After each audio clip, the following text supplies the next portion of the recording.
Davidson's All Natural Gym.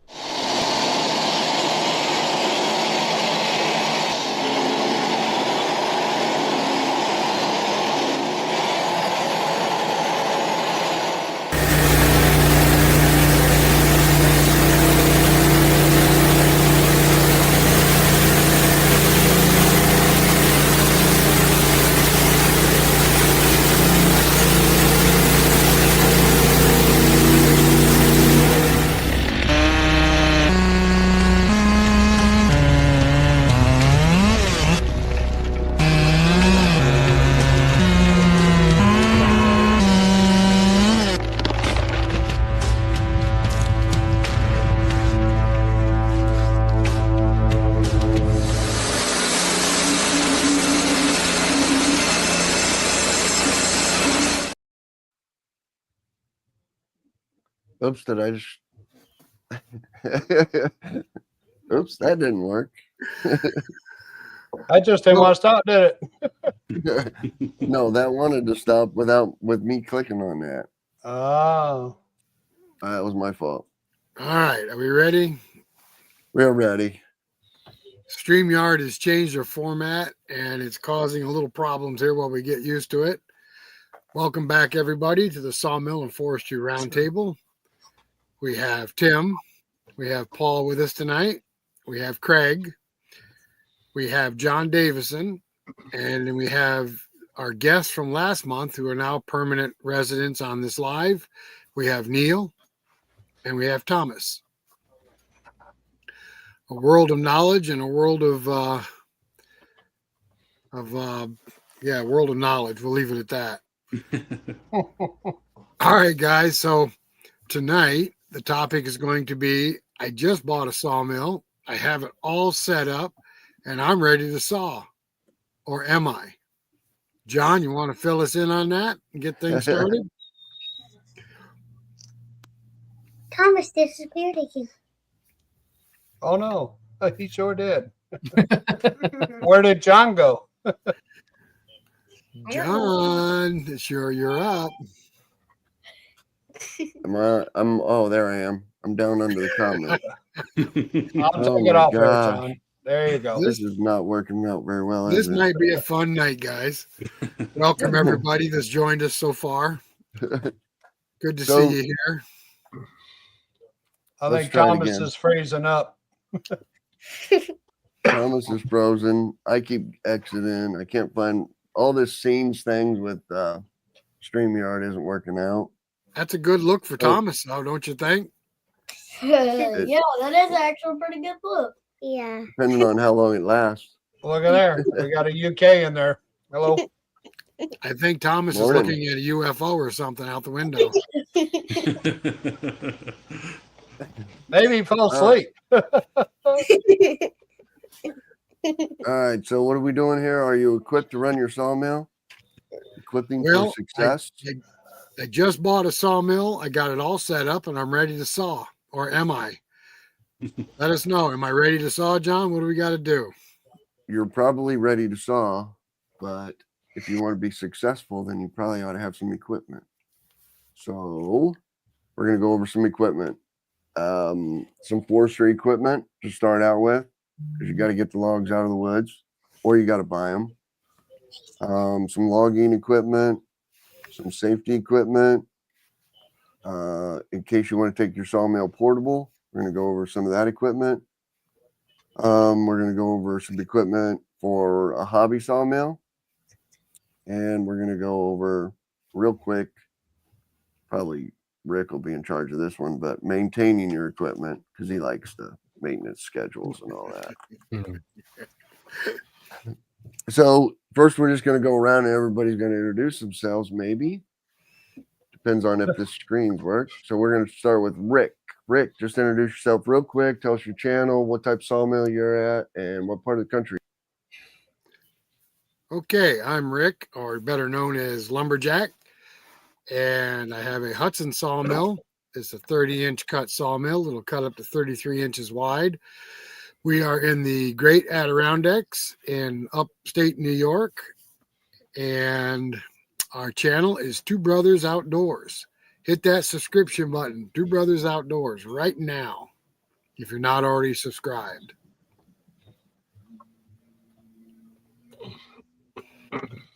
Hello, I'm Tim with Two Brothers Outdoors. I have a Hudson Oscar 330 Pro, which is also a 30-inch wide cut. We cut all sorts of things, and we saw. I guess that's it. We're up from upstate New York and out around eggs. John? On the stage. There he goes. All right. So I'm with Davidson's All Natural Gym in Northern Illinois. So on hardwoods and running a small little YouTube channel. I got a Wood-Mizer LT35. And Paul. I'm Paul, Southern Adirondack Outdoors, YouTube channel. We run a Wood-Mizer LT15. Saw a little everything. Try to find wood that's not normal. Could be a little different, but fun hobby to have. Neil, Where you from? where's Hey, Paul guys. from? Oh, Where's Paul? Wait a minute. We got to figure out where Paul's from. Oh, I'm sorry, from Southern Adirondack, still north of Utica, New York. And you're one half of that team, correct, Paul? Yes, Andy's the other half. All right. Neil, down here, South Mississippi. Riverside Wooden Farm is the YouTube channel. I started out with a small 1600 mil by Timber King and have since then graduated to a diesel powered Timber King 2020 mil. We predominantly cut pine and dimensional lumber all the way up to a finished product. That's what we do.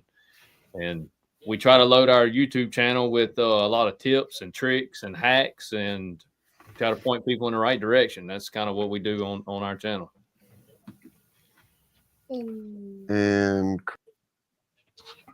Hello, I'm Craig, aka Killed Sawyer. I'm out in Utah, run Wood-Mizer equipment.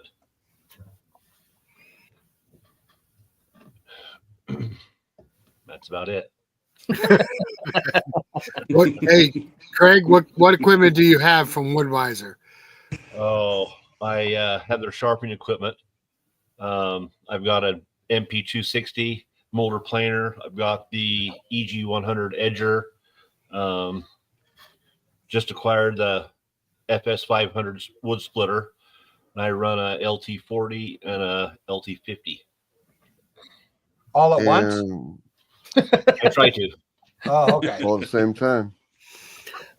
And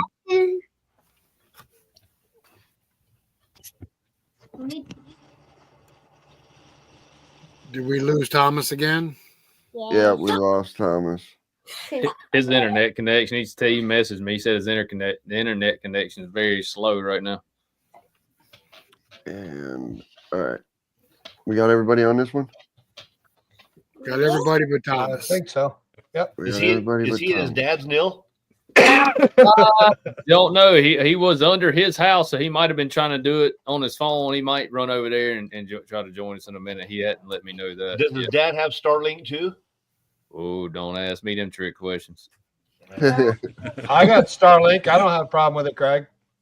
Yeah, no, I do too. I haven't had an issue with it. You ever had any issue with ours? On that one. There we go. All right. So what are we doing? Forestry equipment? All right. So we just bought a sawmill, John. We're ready to saw. What's some of the essential stuff that we have to have before we can even put a log on the mill? Why does he keep disappearing? Because when I lost connection, once you lose connection, you have to add yourself to every one of these scenes. Oh no. It's terrible. Yeah. I'm not liking this scenes things. I wish it would stay. So if you're going to get your logs out of the woods right here, here's the chainsaw. You guys think of anything else in here, and please add it. Like it doesn't matter if it's Steel or Husky or Echo or whatever brand you guys are using. Get you one that you think's reliable, right? You always take a couple of them into the woods, Yep. right? Yep. You got to have your gas and your bar oil, a wrench or a scrunch to get your nuts off. I knew you guys were going to do that. They always do that to me. Said it. You can take a little hand sharpener. Can I add and some then, stuff there, John? Yeah, you guys got one of these small little chainsaws too, Yeah, right? yeah. Well, So this is just the chainsaws part of it. yep, this is just for Oh, chainsaws. okay, because I was Or- going to start saying a list of other stuff, but okay. Anything you take with your chainsaw or chainsaws, like you guys have that little battery powered one, don't you? You carry that most of the time. No, that's gas powered. My little arbor saw is gas powered. Oh, is it? Yeah. Yes. I thought you had a battery one at one time. We do, No? but We gave it away. but it's a little Truzy one. The little gave it away. battery Yeah. one. There's Oh, one did thing you? there's one thing I didn't see on that list, and I forget them myself, and I see the comment over there, and that's some kind of hearing protection, because I've suffered myself. I'm only 40 and have a little hearing loss because of being around loud equipment all my life. Well, that's Huh? why I was asking if it's just chainsaws, because you need a hard hat, safety glasses, steel-toed shoes, chaps, gloves. That's right. There you go. So that's why There I you asked. go. But there, Yeah, yep, that was just chainsaws. Yep. Yep. hearing protection. And that's just for when you're going into the woods. All that safety gear, just carry with you when you're in the woods. Those are almost just standard, You have to have it. Yeah. you know? And There's some bug stuff spray you for all can- the black flies. Yeah. A net for all the black flies. Tongs, cant hooks, anything along those lines you can get. Yeah, be sure to wear your thongs in there. What's that? You know, and you can't just, to me, in my opinion, you can't just say, okay, I'm going to grab 3 PVs and a cant hook and 2 skidding tongs, and you can't take that out there with you every time. Well, we do on the There's forward. Eric. Eric Champion. Oh, what? Eric Champion, Beard Lumber. Yeah. Yeah, we carry ours out every time, John. We put them in our gun holders and our ATVs. Right, and then you have but you don't carry skidding tongs other than the ones that are on your ATV, Oh, on the other than the ones you're on your log guard. Right. You know what I mean? But what I was trying to say is there might be a time when you're going out to get 16 logs that have just blown down, in a windstorm, and you're going to need, some extra chains, a couple extra cant hooks, but you don't have to take those out every time. You're just going out to get 1 or 2 logs. You don't need 4 cant hooks and 3 log tongs and 70 feet of chain. You know what I mean? Yeah. That all changes with what job you're going to, I think. Yeah, but we keep those consistently in the 4-wheelers, though. Oh yeah, I'd always have a cant hook and some log tongs. Chain, cable, block and Yeah. tackle. Yeah, we Yep. carry all that with us all the time. But we overdo things, so Well, One thing I always forget to bring are wedges. Seems like I get Yep. out there. yeah, we got wedges. Where are my wedges? Well, Tim and I are at the advantage that there's 2 of us that work together. We have separate 4-wheelers and separate log arches, so therefore we have double the equipment all the time. So if something happens, like I pinch my saw, we have a backup saw, and I don't have to carry 2 saws. Or if Right. I break a wedge, Tim's got an extra wedge on. You know what I'm saying? So we're at an advantage because there's 2 of us. All right. I would like to stress, though, that safety equipment is probably one of the most important things you can carry in the woods. We actually had a deadfall hit us from behind. It was another tree that was dead, and we dropped a hemlock tree in front of us, and a tree was intertwined with the branches behind it, and it fell on both of us probably a week after we started wearing hard hats. put a nice dent in the hard hat. It did. But safety equipment is very important, especially if you're up in the woods by yourself. Absolutely. That's a no-no, though, Rick. No, we don't do that anymore. Remember? And if I don't see it, your wife does. So thank you, Sharon. Well, he loves to go out and venture by himself, and he thinks he's 20 years old, and he's not. And it's just for safety reasons only that we buddy up. Period. He got pinched. He got pinned under a log one time. If I wasn't there, God knows what happened. I'd had to chew my leg off. Yeah, good luck. You got old rotten teeth. That wouldn't have helped. Here comes. Yeah, he'd have to gum it off. Mom. I know Andy and Paul have a big winch on the tractor, right? You guys have one on the ATV. I don't have anything, on mine. I used to think the winch was a luxury, but it's more a necessity now. Yeah. Yep. Oh, the old man in the saw is getting a new saw, huh? Or has a new saw, Paul? Did you hear that? Yeah, he has one. It's an LT40 Super. Oh, wow. He got it last fall, I believe. So he hasn't used it yet. It's sitting I thought he was getting a 70. No, just a 40 Super. So is Paul and Andy getting a regular 40 wide now? Can't say. Yes, you can. Yeah. Yes, you can. Okay. Just paid by taxes, so no.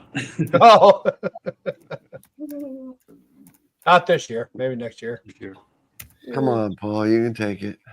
Thomas is trying to get his stuff together and swap to the Starlink cable. He'll try to get on here in a minute. Sure, no problem. All right, so we got a few questions popping up here. You want to take a few questions there? And Yeah, are we on questions? Darn right. Somebody's asked what part of upstate New York. We're from northern Fulton County, and Paul and Andy are north of Utica. Yeah, I think he said he was from Buffalo, Rick. Yeah, I see that. We got somebody from the UK that's joined us. All the way from across the seas. Welcome. 1 a.m. where he's at. And I thought Neil and Thomas and Craig were off.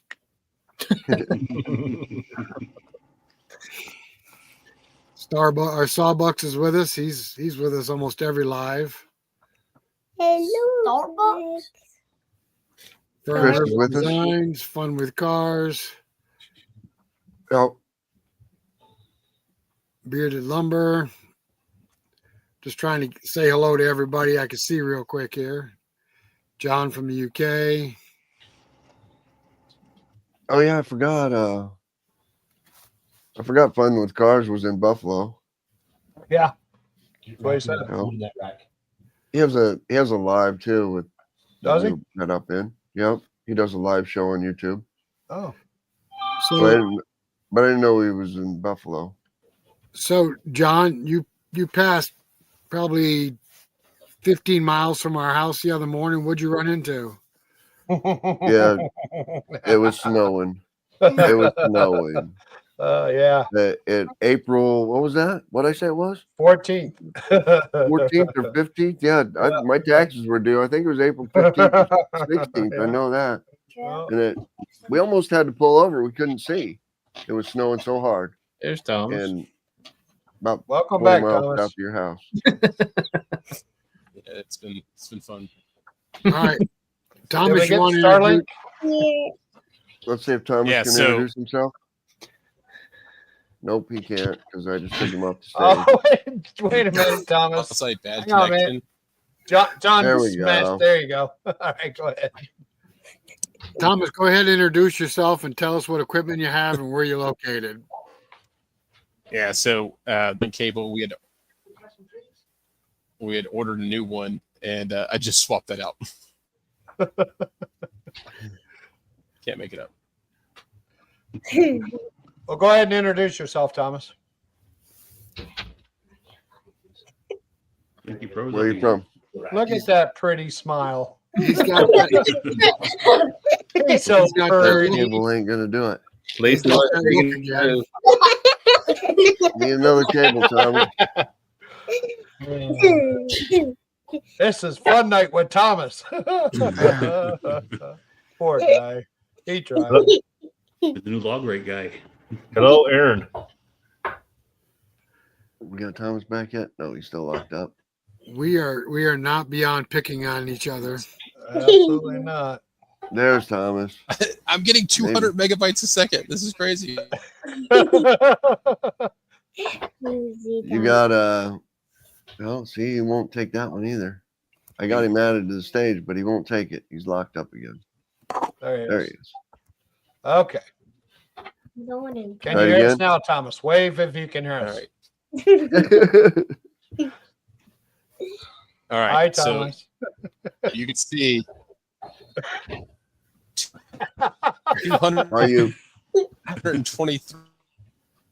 Are you? Are you hardwired?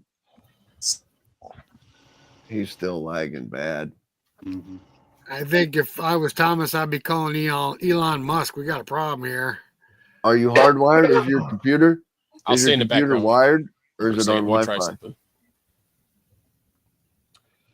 Oh, you know what might be doing it? It might be his headset because when I had it in Bluetooth, mine was doing the same exact thing. I wonder if that's Bluetooth or hardwired. Is that North Carolina, Neil. Okay. Good deal.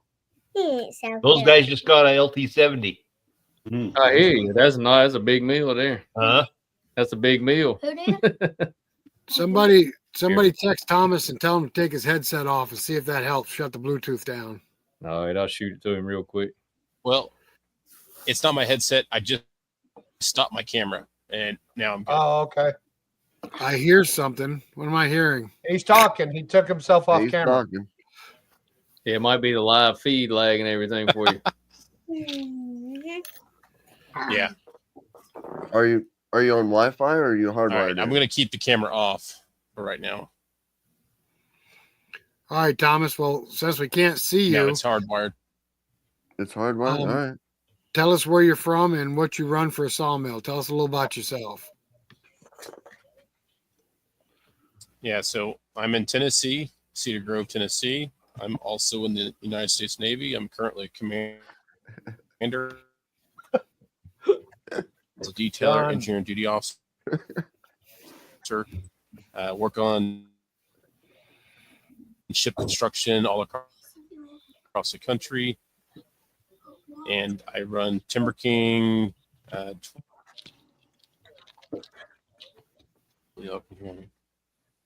Nope. Oh, it wasn't the camera.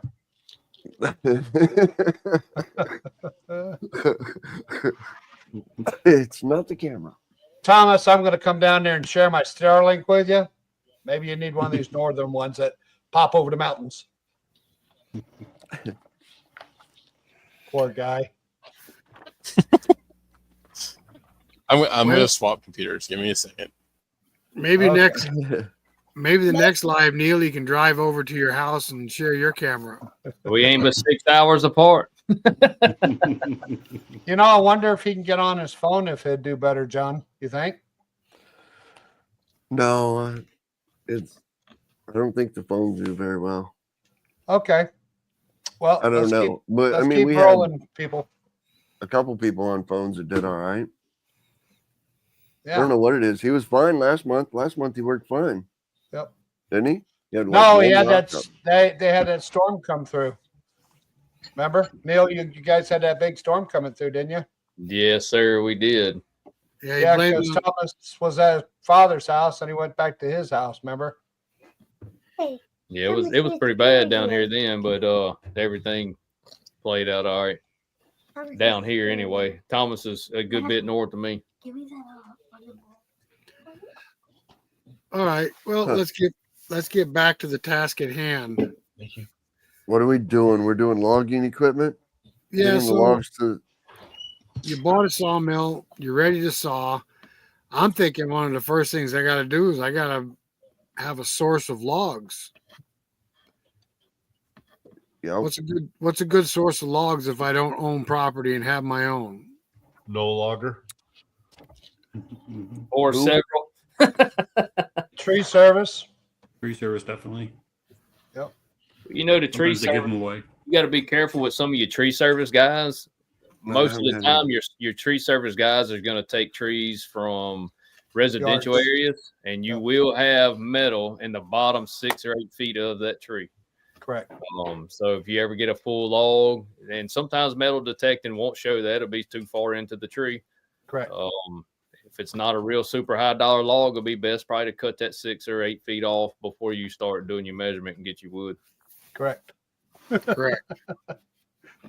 I have The found personally the guys clearing land down here, small lots to build houses has been my best bet, because they most of the time have to burn these trees, and by you taking them logs off of their hand, whether you do it with your trailer, your truck and trailer, or they use their rigs, or you get somebody to pull an 18-wheeler in there, that's the best bang for your buck, because they'll give you the trees.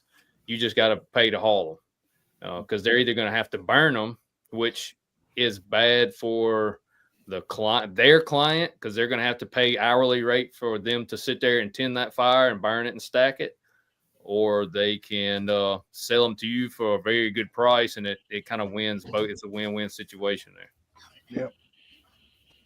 Yeah, a lot of times the tree service guys, you got to be careful with them too, because they'll bring you a bunch of logs and then they expect some money, and they don't tell you up front. I just had 9 18-wheeler loads of pine delivered. Yeah, but I'm just saying, some of these tree service guys, they'll deliver logs and they expect money. Oh yeah, You know, not telling you up front. Did you buy the pine? I did. It was. Yep. I mean, it wasn't what you would think. It wasn't what they could get for at the mill. They got to have a big mill north of here. It's called Hoods, but it wasn't worth them driving an hour and a half there and an hour and a half back. So they just drove Right. 15 minutes down the road and got the job done, so they can continue with their construction zone. And it kind of was a win-win. Yep. It definitely was a win for me anyway. The log, I haven't had any good with tree service around here. It's just if the tree service guys around here cut it and they say, oh yeah, we'll bring your logs, whatever you want, cherry and oak and all kinds of maple and all kinds of logs you want, and you get them here and they dump them off in your yard out of their big dump truck, and they're like 5.5 feet long, and you're like, no, that's not a log, and they're like, well, I can't lift it up any higher with my skid steer, to get it in a dumpster, so I got to cut it at 5.5 feet. I'm like, yeah, this isn't going to work out at all. This is not a good deal at all. But no, we say that quite a bit too, John. and if they have to get an 11 foot and put it on their trailer, then they got to make a special trip with the trailer, so it's just, I haven't had good luck yet. I'm still trying though. But you guys have had, and I have too, the local log dump. That's a good, for me. I mean, you still got to watch for nails. Yeah. But man, you can get a lot of logs at the log dump. You don't always know where they come from, but messing with your tree service guys and even go and get logs or whatever. And I guess I kind of think of it a whole different way now. I used to go, there's been people give me trees and I'd have to go cut them, clean them up and all this. If you have to pay a little extra for those logs and you can stay on that mill cutting, if you have a decent job or you have a decent amount of work lined up, you can pay for that load of logs a lot of times by lunchtime, and you don't have wear and tear on your equipment, gas. And if you're hauling or doing anything else besides running that mill, you're going backwards. There's a way I kind of take a look at that. I totally agree, but I just don't have the southern yellow pine logs that you guys do. I don't have the logging like the Adirondacks. I don't have a pine forest like Craig's in out there in Utah. You know what I mean? Right. I have my pine around here is white pine. And I don't even Nobody And even wants it. And a lot of times, I mean, if especially it helps you out too if they have a way to load it. If you pull your trailer there and they just set it on there and you haul it off. But in an instance like that, even when a tree service guy or a land clearing guy, if there's certain trees, when they call, 9 times out of 10, you have to drop everything you're doing at that point and go, or they'll throw it in the burn pile. Correct. Yep. That's true too. That's just, I mean, it's hard to, that's why, it's harder. That's why the person wants to go out and, get the logs themselves, because they don't have to drop everything. They can do it on their own time. You know what I mean? No, And they don't have to buy it. So there's pluses and minuses to all those things. Steve's got a question there, Rick. Okay. Wood Yep. buyers. Well, you got wood buyers. I think that's down the line just a little bit, Steve. We'll get on that. But the next thing, I think if you find a source of logs, you have to be able to move the logs around your own yard, and you have to be able to put the logs on your mill. And a place in your yard or a log yard or whatever, staging logs. Storm. Yeah. Getting your logs to the sawmill. Right? Yep. Look at there. John's got everything. Getting log to the sawmill. A log trailer, some kind of log trailer, even an ATV arch. I put a lot of other things that I don't have on here. Yeah, pole chipper trailer, that's van. a good idea. They just put a set of trolleys on them, don't they? There's like peppermint flags. Yep. Yeah, just a pole trailer with wheels. Yep. There's a lot of ways to get logs to your trailer. The trailer with the big arch on the back of it and the deal. Well, Right. the biggest thing about moving is you want to keep them out of the dirt. Once that dirt gets in that bark, it's intruded in there and you can't get it out. I don't care if you wash it, pressure wash it, scrub it, everything less than debarking it, you're not going to get that dirt off that log. What bark? And Exactly. what bark? That must have been Craig. Craig doesn't have any bark on his. Craig barely has rock. trees. They're like No. poles. Oh, I've got trees here. You'd be surprised. Dead I wood. sent Neil a picture of my guys on the forest. Yeah, you got you a pile of trees around there. There's trees. Loading ramps, get them up on the mill. Yep. Some kind. Yep. Every sawmill manufacturer's got theirs. Some of them where they won't roll down. You got to have something to get them up on that mill. Better have something to Factory. stop them once you get them up there too. Yeah, just some dogs. Yep. You can do it with a tractor, a log grapples, log tongs, something. Yep. You can go to a hydraulic log deck if you want. I used to just set one log at a time on the mill. I love a grapple. I didn't really care for forks. You have more control with that grapple on the front of my tractor than you do the forks, especially. And then I went to using my drag back a lot because when I upgraded my mill from that 1600, and I built a log deck. And whatever length of wood I'm cutting that day, I try to cut several logs, load them on that log deck, and therefore I can use my cant stick to roll that log up there, and you don't risk dropping that log or some kind of foul play like that and destroy your mill. Because I mean, some of them logs I got a 65 horse four-wheel drive tractor, and some of them logs 14 feet long is all that tractor wants to pick up. It's so heavy. I mean, that's pushing 15, 18 pounds. Your Timber King doesn't have a hydraulic loader. It does. But Okay. with my log deck, I use that loader. But before I wouldn't. I mean, with that grapple, I could control it and would set it on there. Never And- dropped one before, but all it takes is one little mishap, and there you go. Forks are a game of chance. Sometimes they work great, other times not so. Yeah. I would Right. say Takes probably over. the grapple has more control because keeps the log from rolling back and forth, don't it, Paul? That's right.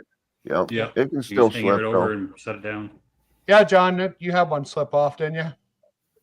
Not off of grapple because I don't have a No, grapple. off but the yeah, I had deck. one slip off the back of the deck for sure. You wrestled with that one quite a bit. Yeah, I wrestled with that one a lot more than you know. That, you A lot know, more that than what the would've been- yeah. video had pictured. Yeah, that would have been another half-hour video if you'd have seen all that. Poor John. What Now- else? Tractors? I know we already touched the subject of chainsaws if you're going in the woods, but you're also going to have a chainsaw around the mill too. Correct. Has to have a chainsaw on the mill. You got to have a mill saw. There'll be times you need to shorten the logs. There'll be knots you have to cut off. There's all kinds of things that a chainsaw needs to be used on the mill. So you have to have a chainsaw on the mill itself too. Cutting stuff blades out. Got that, Craig? Or two. On the mill, Craig. Okay. Absolutely. On the mill. On the mill. On the mill. Craig's not cutting anything on the mill. Tractor options, there's plenty of tractor options.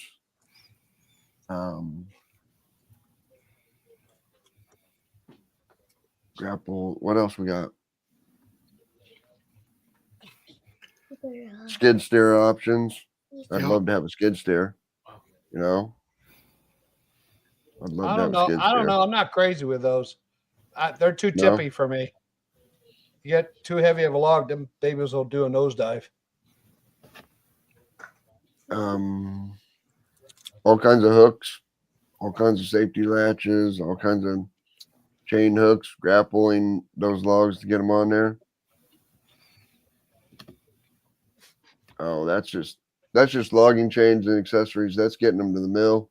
Yep. That's not even getting them on the mill, but getting them Right. to the mill.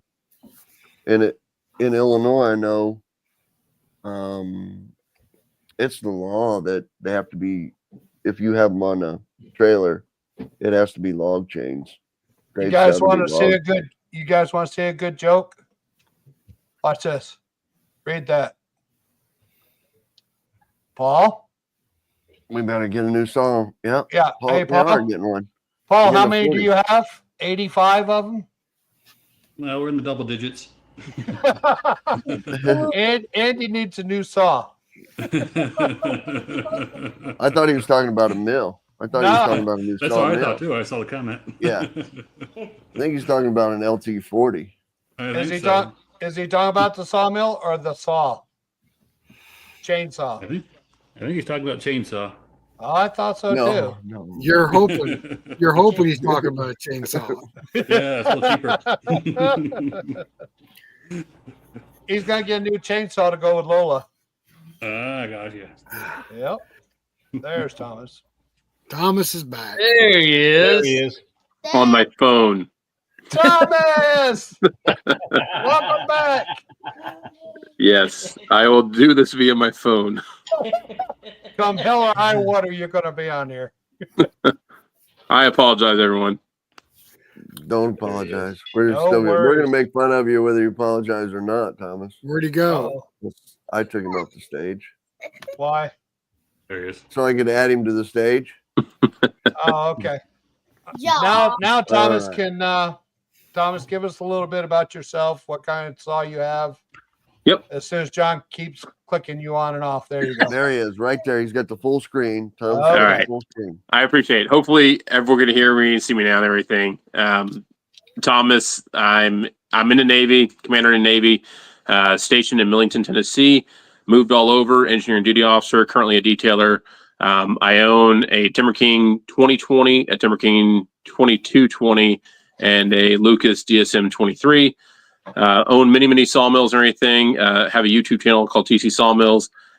Sawmills, cutting wood, identifying trees. That's my passion. Currently rebuilding a house here in Tennessee, and it's absolutely kicking my butt. That's why I was late getting on the show, because we were just ripping out the old well and everything else, and I was underneath the house digging out, and everyone's like, "You need to get on the show." I'm like, "Roger that." So I'm here. Roger that. Well, thank you for stopping by. It's not quite the same without you, Thomas. All right. And, So and we don't have Thomas again. There he is. There he Right. is. Let I me don't like let this me. new scenes. I want to ask Thomas. I want to ask Thomas a question. When you bought your sawmill, you got it set up ready to saw. What was the first piece of equipment you realized you had to have that you didn't have? It was a cant hook. So that was back when I had my LT15 go with the diesel engine and everything. I bought the sawmill from Wood-Mizer, and I'm like, I do not have a cant hook. So then I went out and bought a cant hook from Cook's because it was cheap and it looked like I couldn't break it. It was made of 2-inch square tubing, all steel, heaviest thing there is out there. But I needed something to turn the logs on that sawmill. I think you just mentioned that on your video, did you not? I sure did. Go. My dad has one of the fancy aluminum ones. I think it's Log Saw or whatever company it is. I can't read the name on it. Logrite. Logrite. Here you go. Yeah, they're around here. My Cook's one, I know I've driven over it with the tractor and it's been fine. Now, John, don't we 50 have pounds, a huh? picture? Don't we have a picture of a sawmill with somebody trying to roll something with a can hook? What? Somebody rolling something. You had a picture of a Woodland Mills on earlier with somebody with a can hook trying to roll a log. Oh, that ain't it. Just to give us, I'll get it, John. just to give them an idea of what we're talking about.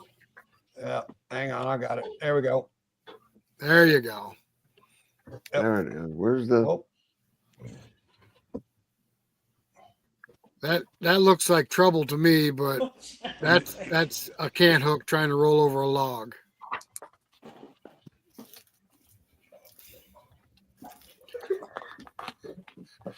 That's one of those steel ramps they were talking about getting the log on the mill.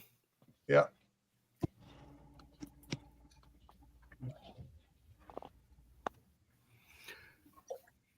There's a can hook. Yep. That's what we got right there, the wooden ones. There's a PV. Correct. That is a PV. There As a is- point. There is a difference, guys. Yes, there is. I am constantly corrected on our YouTube channel when I talk about a can hook. That's a PV. And that No, PV there will smash your fingers bad. There is no stop to allow that hook to stop before it hits your fingers on the shaft. That's why I love the Logrite. It won't smash it. Same. The Cook's has a metal piece there. It's just enough to save your fingers, and you thank them every time. But see, your fingers go on the wooden part, not on the metal part. Oh no, that metal part there will swing back and hit on the wood though. It'll hold Oh, back. no, that's why you hold it back The hook before goes you back. ram it in there. Yeah, Rick just got his finger pretty good. What, last winter? Yeah. Yeah, I got it pretty good. Thanks, baby. That's a grapple. That's a grapple on the front of a tractor. That's Send cool. forks. Yeah, there's my dad.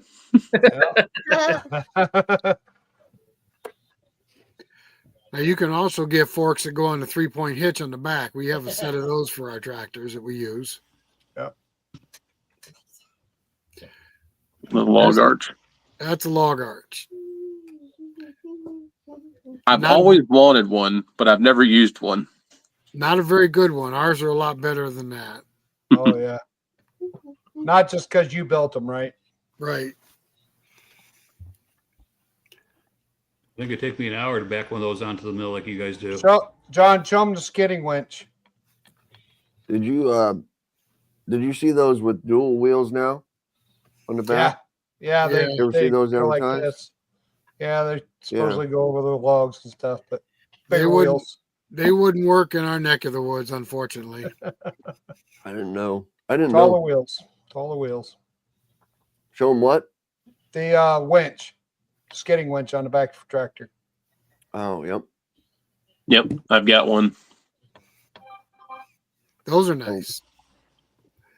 They're What nice, tractor you have it on? but it scares me if that cable ever snapped.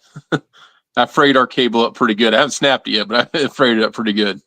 Paul, you snapped yours, haven't you? It came close. I only had a few strands holding it. I had to do a field fix, cut it off, and we put the hook on the end. Well, But it didn't break, luckily. I'll give you guys some advice like I told Craig the other night. Don't be scared. If it Just takes don't your be head off, scared. if it takes your head off, you'll never know about it. Just go ahead and stick your finger in the hole. Don't worry, it's not gonna hurt you. Didn't I tell you that, Craig? Yeah. Yeah. It Put thumb goes. in it. Hey, you know something that breaks? You ever tell you something? What? If you're gonna be dumb, you gotta be tough. Oh, is that right? If you're gonna be dumb, you gotta be tough. Gotta be tough. Never known that. Yep. All right. I've barely been tough in my lifetime. What do we got for questions? Any questions? I got one comment. Hang on. Oh,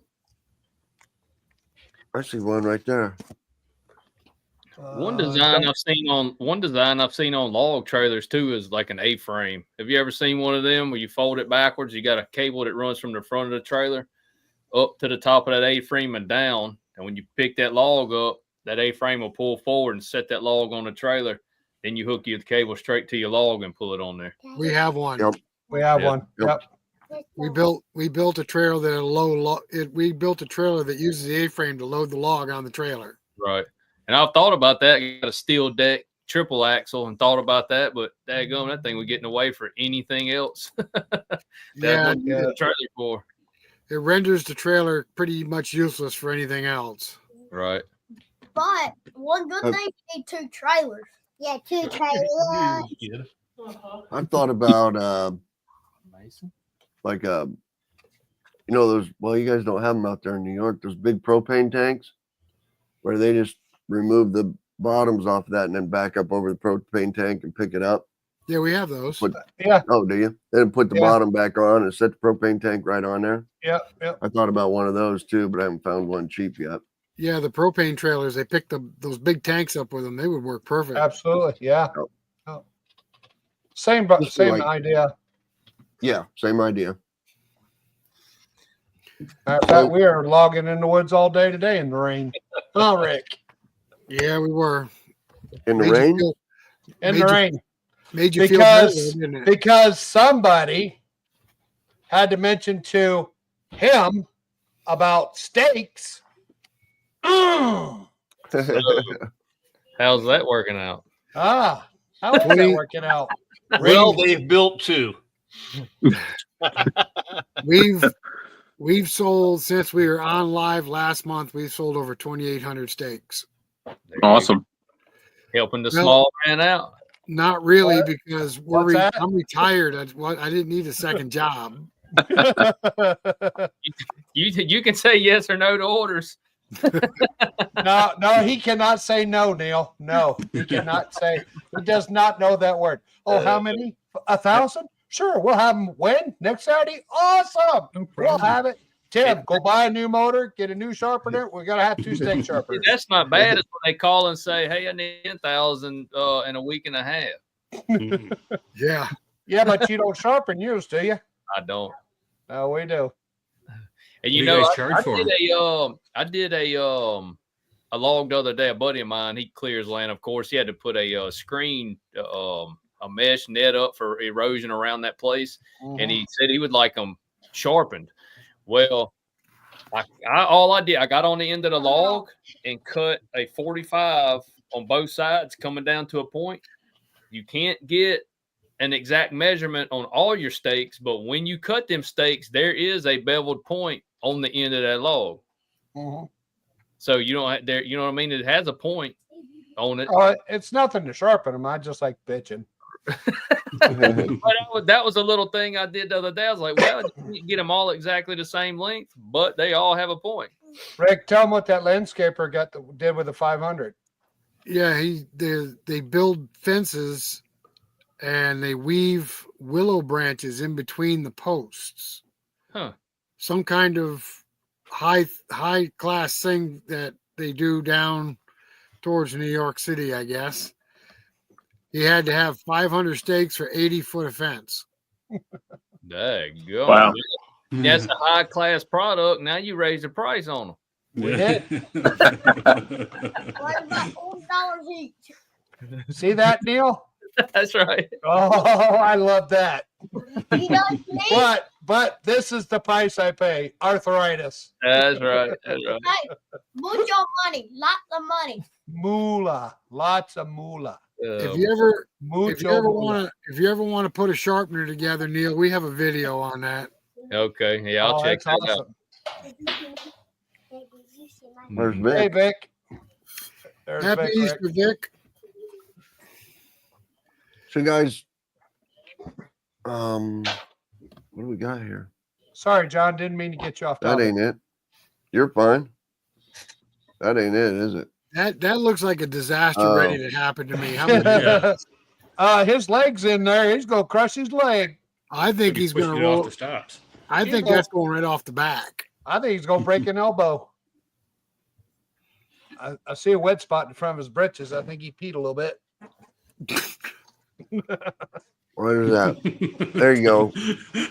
Anybody do any trail maintenance after they Yes, take the all the logs time. out? Not Somebody Paul and got Andy. They to. got the interstate through their property. Looks beautiful. You My could tree's drive a falling, tractor man. trailer through there. What is a Pulaski axe? Yeah. Pulaski axe has a hoe on one side and a point on pickaxe on the other side. Oh, You turn it I over. was just it's a using hoe. one. I didn't know that. Yep. I carry. Clean tool. what's a I'm not sure McLeod what the tool? You clean- hit your hand. I'm not sure what that one is. Shovel. I carry an don't old have it. military shovel on my 4-wheeler that has a pickaxe on one. You can fold a pickaxe out, or you can fold the shovel out. Yep. That went with a little green flashlight, didn't it? No, I got that on my 4-wheeler. I know, but that came with a green flashlight, didn't it? I don't know. I found that one in the woods. Remember? Oh yeah, that's right. Thomas knows what you're talking about. The Navy, y'all. Oh, the McLeod tool has a rake on one side, and like a hoe or on the other side. But ain't nobody doing it by hand, surely, right? Well, can't honestly say no. So just for your trail maintenance, after you've taken the logs out of there, you still got to have your chainsaw. You know, because I know you've drug it over some kind of a tree and damaged that tree. And Yeah. I saw one in Paul and Andy's video today. You know, so even after you take that tree out, you still got to fix what you broke. I'm not taking a brush cutter or weed trimmer, but you know, a box blade would work. A rake attachment. Rick brings a back blade up there. Yep. Something for trail maintenance. I got to do it on, you know, other people's land for sure. Come Mostly. along. Yep. Vic says a come along. Yep. Probably Well, so. John, if you quit stealing trees off others people's land, you wouldn't have to worry about keeping the trails clean. Yeah, that's true. You don't have to clean up. Yeah, but John can go straight down the road. He don't have to worry about trails. Man, are we on safety already? That stinks. I hate the safety one. Let's get off the safety. There's got to be some questions, doesn't there? Come on, somebody ask some questions so we don't have to go into the safety. Safety. All right, so Nope, no questions. Thomas just did a video on this. So you said the first thing you had to get was a can hook. Yep. I have to agree, but my mill came with a can hook. They gave me one when I bought the mill. Right. Let's see. My next big thing was I had to figure out a way to move the logs around the yard, which we covered that. Yep. I built a log arch to pick my logs up and move them around. You move them with the ATV. Yep. And I got a small tractor that I use a set of forks on the 3-point hitch. But what's another piece of equipment that just comes to mind that you got to have? You can't do without it. For the mill? It's nothing I can't do with. A square, go and ahead, tape Andy. measure. Well, you're going to have a level, a square, and a tape tape measure. measure, grease gun. We I- missing it? It's not Yeah. that I can't do without it, but that sawdust blower is sure nice. You know, collecting the sawdust coming off the mill. That sure helps. You need a lot of space too for the things that come off the mill. The sawdust, as John was mentioning, but also the scrap wood and so forth. You have to make sure you have space someplace to put it. Otherwise, it's going to pile up around your mill and look horrible. And it's a fire hazard. And the fire hazard, exactly. When I'm leveling the log deck, of course, a level does a pretty good job, but a lot of times when I just want to check things, I'll hook a string from one end to the other, pull it tight, and use that as a straight line. And you can tell when you got a bow. It's hard to tell if you got a crown in your mill, but you can tell if you got a bow to where you can adjust it just a little bit and Right. fine tune it.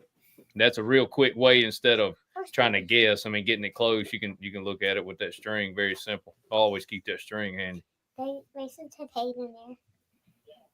Mason's watching a lot on YouTube. Yeah, a hatchet or an axe to get the mud off of the bark. That's true. What's that? Looked like a bent shovel you and Andy use, Paul. What is that called? A spud? The name on it's a big mutt. I think it's like a demolition tool for roofing. Sure, it's only about 4.5 feet long, but it's got a heavy end on it to get the bark right off there pretty easily. You better hurry that Craig says you can't do without a Matthew. What's a up with that? Matthew? That's his secondhand man. That's his son. It's Eric's son. He knows I need a Matthew. There you go. My Matthew's only 13. A few more years. What do pointed stacks go for up north? Probably Steaks you're talking Pointed about? Steaks. Yeah, the pointed stakes. We're getting pretty close to $4 a board foot for hard maple in steak form. And it's me. Rick, do you advertise those as hardwood? Yes. There you go. I'm Yeah. being told, everybody tells me you can get pine steaks from Home Depot, but they're garbage. Yeah. And as soon as we advertised hardwood steaks, it just was absolutely crazy. It's been crazy. And 2 different sizes, correct? Yeah, 4 foot, 6 4 foot. and 6, yep. We sell more 6 than anything else. And You don't Craig, charge by stake? Yeah. Yes. Yeah. Craig, Yes. everybody that comes out to the woodshed Crafter's box. or woodshed, they have to have a picture with your brother. Okay. I'm serious. Okay. Yeah, do it. No, they have been. Very good. I like that. As a matter of fact, I think if I have the picture, I'll send it to you still. He's a handsome bastard. Your brother's been sending me a couple of them. Yeah. Where's what? Throw that KB hat on him. Where's my hat? It's right here. You want it? No, Oh, okay. I've got my own. Well, I tried and wrestle it on there. Rick keeps pulling it off because his ex-boss says you better put my hat on there. So There you you go. have to fight You guys with better him. save those hats for fishing. Those will be your rain hats for fishing. Now, let me ask you a question, Craig. I Yeah. sent you the picture and you're like, that doesn't look like me. And then mother saw the picture. What did she say? She fell off her bed. She thinks he's handsome. Well, Rick trimmed his beard, Craig. Ooh. It's not all snarly anymore. Well, That's okay. it's not as long as it was because it was longer than Craig's beard. Yeah, that's okay. See, it looked more like Neil's beard, and Craig's got a shorter beard.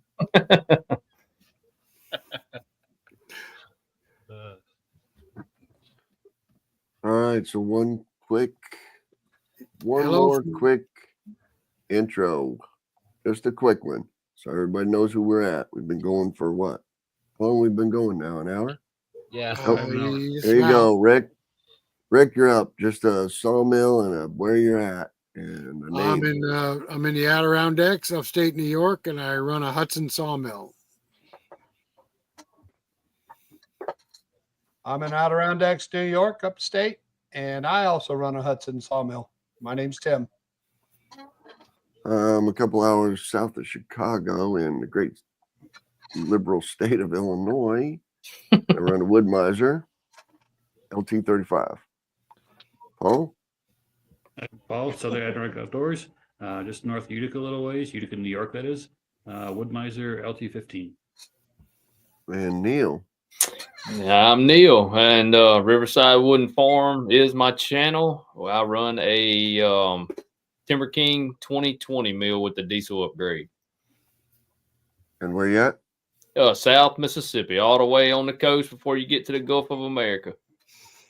The Gulf of America. I love it. Greg? I love it. I'm Craig out in northern Utah. I run Wood-Mizer Sawmill. And Thomas. I'm Thomas, TC Sawmills. We run a Timber King 2020 with a diesel, Timber King 2220, and a Lucas DSM 23 slabber mill in Carroll County, Tennessee. In what county? Carroll County, Tennessee, in the Carroll town County. of Cedar Grove. Tennessee. Tennessee, that's a long state, isn't it? It is a long state. It ain't that tall, but it's real long. And you're on the east side or the west side? Yeah, we're on the transition between the west and the central sides. Technically, we're on the west side, but we're midway between Memphis and Nashville. All righty. Now, John, let me ask you a quick question. You keep referring to your south of Chicago, but if you went to the east boundary of your farm and threw a stone, you could hit Indiana, can't you? Yep. You can throw a stone and hit Indiana. I'm right on the state line. I'm out in the middle of the country. I always say 2 hours south of Chicago, and everybody thinks, I'm in the city somewhere. But Right. Walmart's 30 minutes. Walmart, to get to a Walmart. So we were out in the middle of nowhere. If you're 30 minutes from Walmart, you're out away from everything. Yep. I mean, we can get to a Dollar General, in 5 minutes, but Walmart's 30. Hey, John, put me up on screen just for a second, please. You can do that. Want to say hello to Joe Main. Hey, Joe, he's here. Hey, Joe. Hey, Joe Bain. So you guys know that we got some cedar a few weeks back, and it was the first time we ever cut cedar on our mill. And we had some clients come out and bought out the crafter's shed some of our cedar, and they brought us this up. Oh, that's They awesome. brought us this up last night. This is cedar, and they did the trees and everything. And I just wanted to give them a shout out and tell them thank you on here. They're supposed to be watching tonight, but it's they made us a nice little sign, and we appreciate it. Thank you very much. And What's the name of their business? Give their business a plug. I forget. Hang on a minute. It's on the back of it's on the back of the Oh, sign. it's on the back there. Oh yeah, Upper Junction Creations, Okay. and they're out of Mayfield, I believe, right? Yes. No. Rotterdam. Rotterdam, New York. Okay. All right. That so white I see- streak right down the middle. of Yeah. that?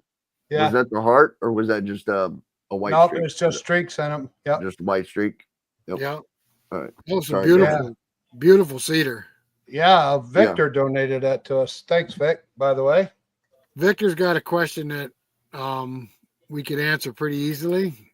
I'll throw that up there real fast. Okay. I see an old video of logs floating on water. Any benefits to that other than cleaning logs? Okay, so floating logs in water, there's a lot of big mills that will float logs in water to keep the bugs away from them. Anybody else got anything else? Keep them from drying out and starting to check and keep them green. Yeah, I don't Well, think back we- in the olden days, the big mills, they used to use water as a transportation way to float logs from one point to the other. Right, but right now I know big mills still use ponds to store their logs. Correct. I know they do it for bugs, and Neil said they do it to keep it from checking. Anybody else got input on that? We're going to be done with it. I know I've sold some logs to folks. I think, Neil, you did this too. Didn't you just throw them out in your pond and store them for a good long while?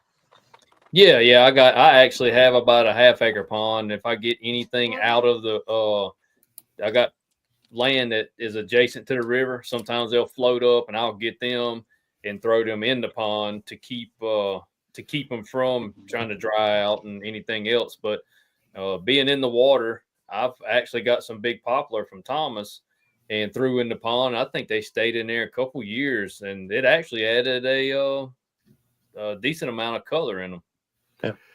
John, can you stick can you enlarge my picture right there? Your picture. Yeah, me. Put him up on center stage. That's Maybe. There you go. Oh yeah. All right. That's the Hudson River in New York. I think it's sometime in the late 1800s.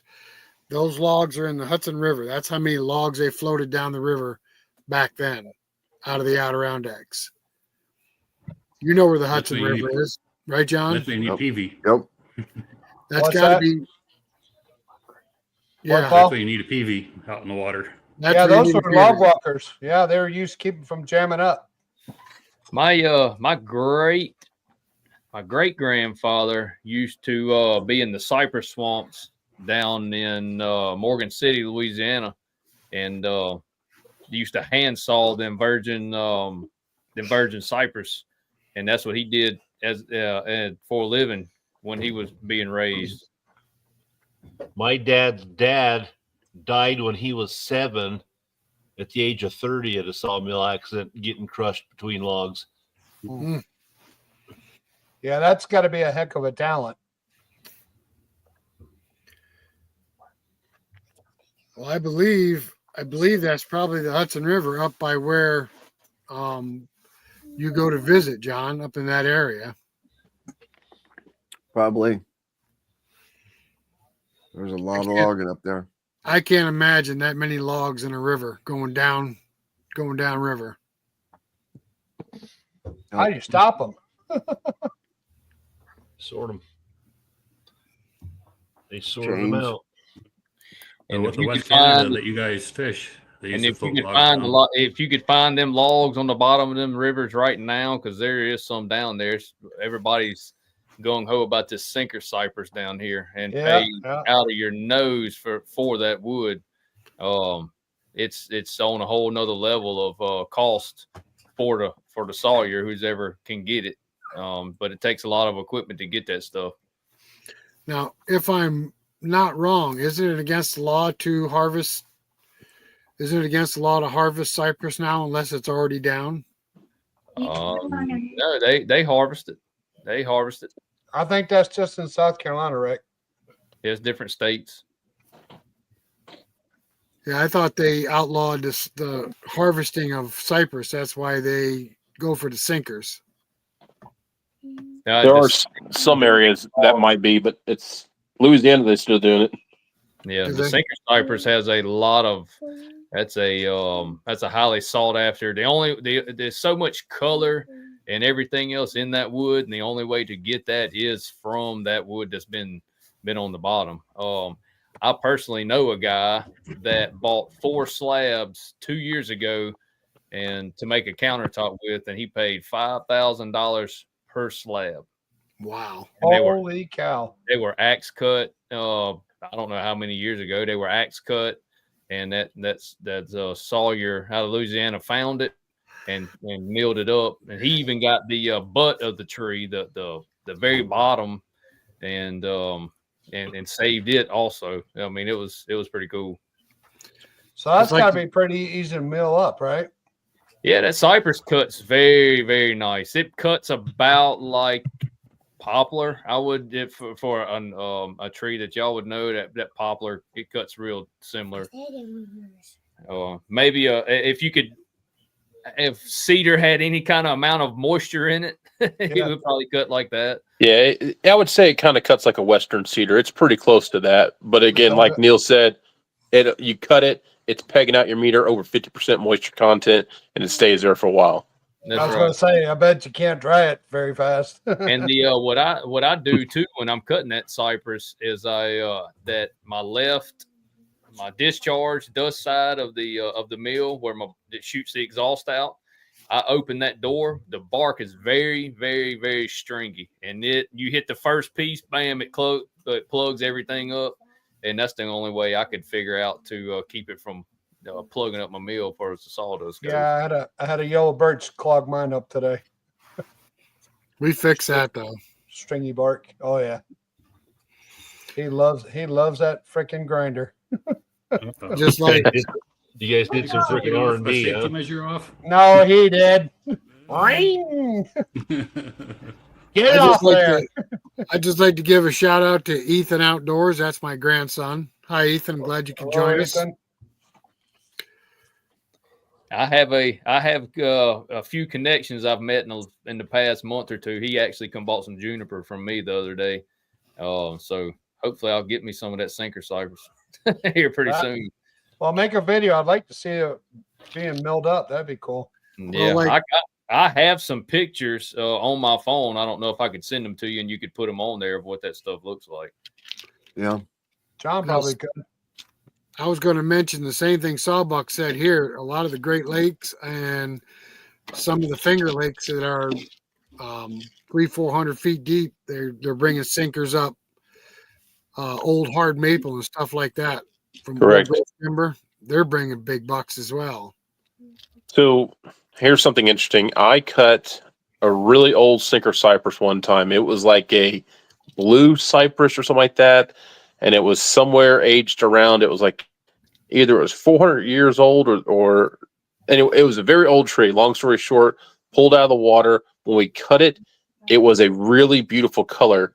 But when it was exposed within 15, 20 minutes, that wood oxidized and it became like a gray color. So you lost all of that coloration because of whatever minerals in there oxidizing to the air because they'd never been exposed to air in however many hundreds of years.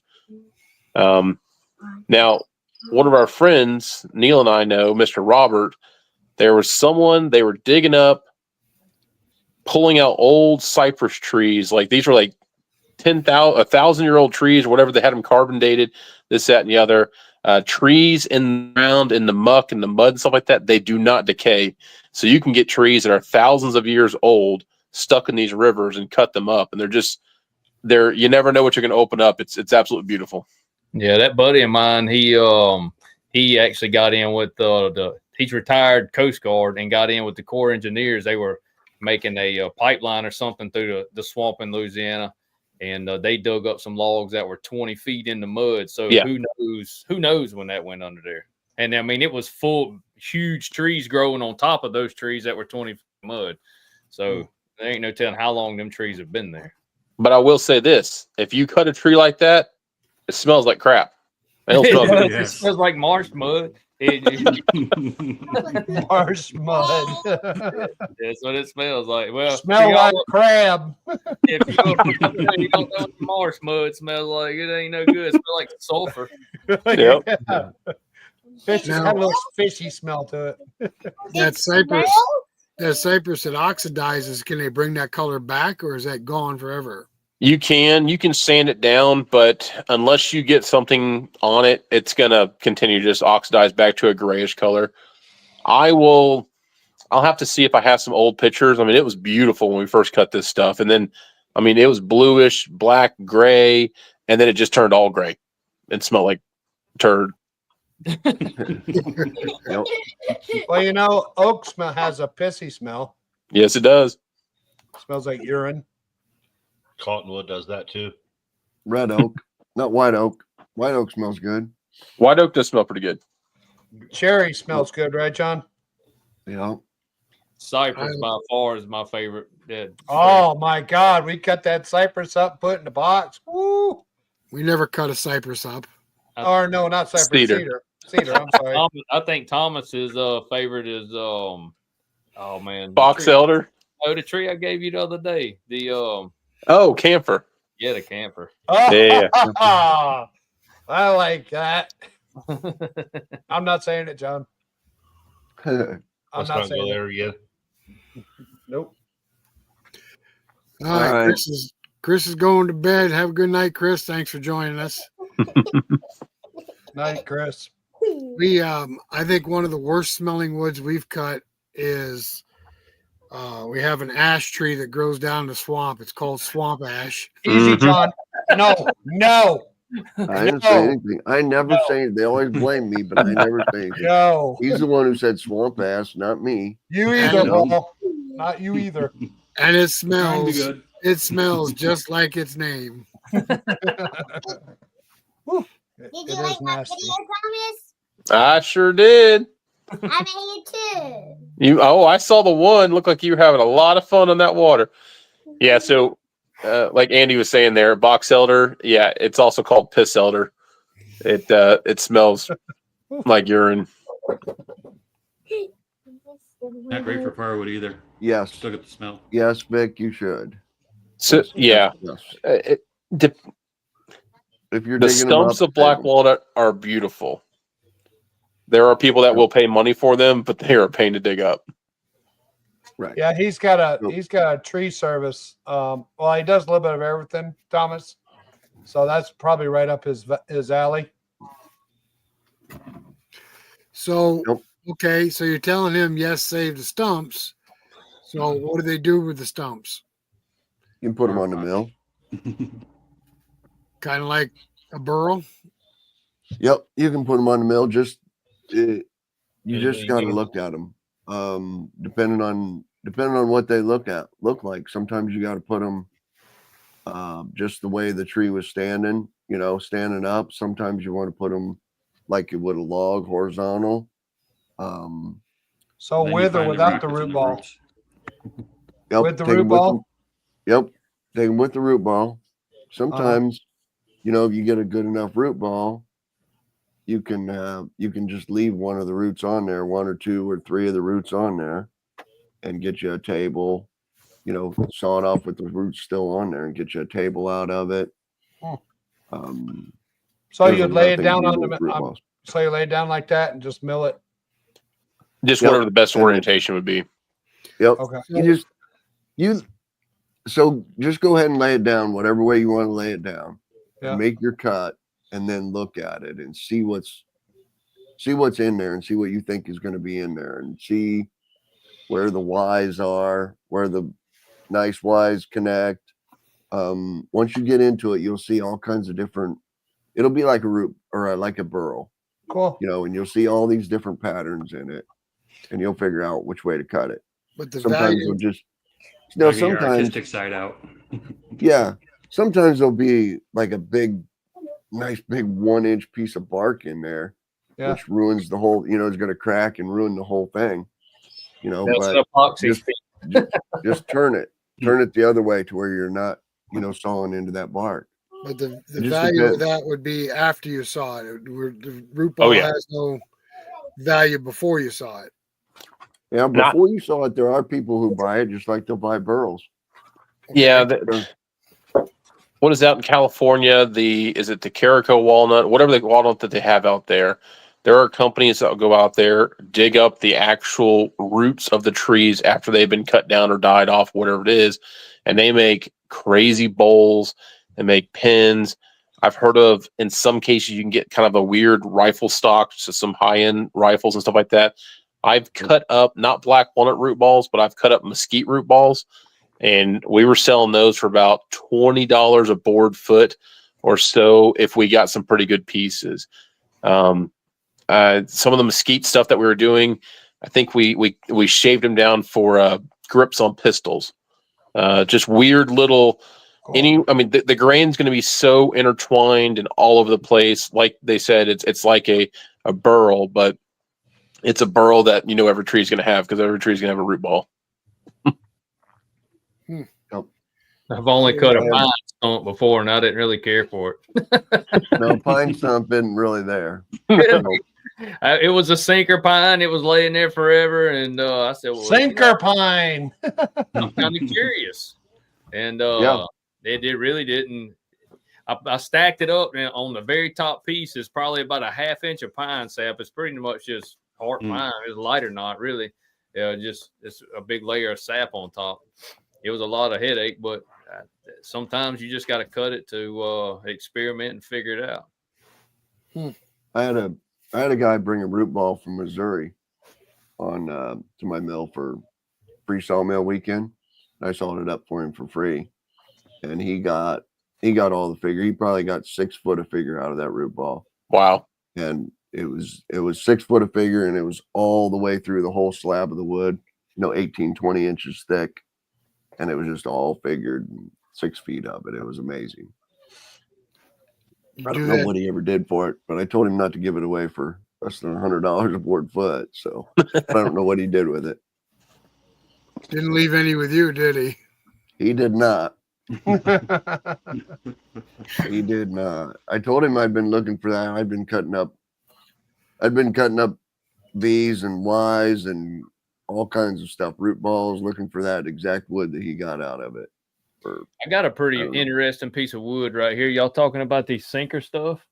This right here, watch, I'll show it to you. This right here was caught. Mm-hmm. Let me That's get you up there. Oh, And that's it- cool. Becky.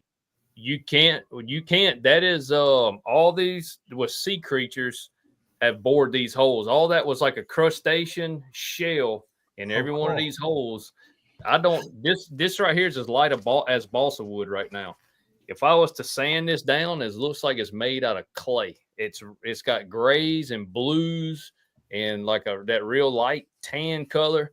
But this, I mean, it was amazing. Like this right here, that's a little piece of, well, you can't see it, but that was a little piece of crustacean shell. And Is that real fragile, Neil, or no? this right here is like 1.5 inches thick.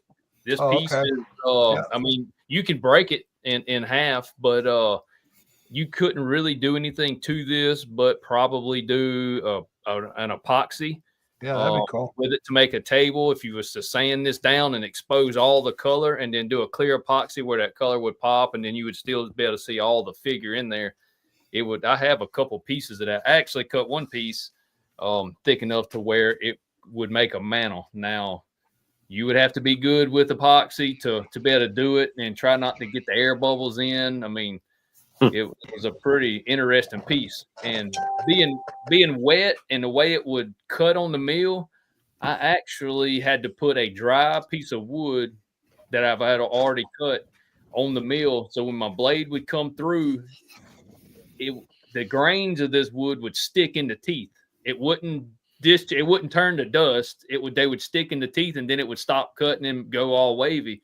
So I had to put a piece of dry pine after when my blade would go through that log, then it would go through the pine and cut that pine, and it would take all that wood out of that blade, so it would continue to cut. It was kind of something I've never cut before, and I have one log that was caught last year from some guys that work offshore, and I'm kind of anxious to cut it. It ain't as big as that one, but I'm kind of curious. That's neat. So it smells like gunpowder too. I don't know why, but it smells just like gunpowder burn. I was going to ask you, what does it smell like? It does. It does smell just like burnt gunpowder after you cut it.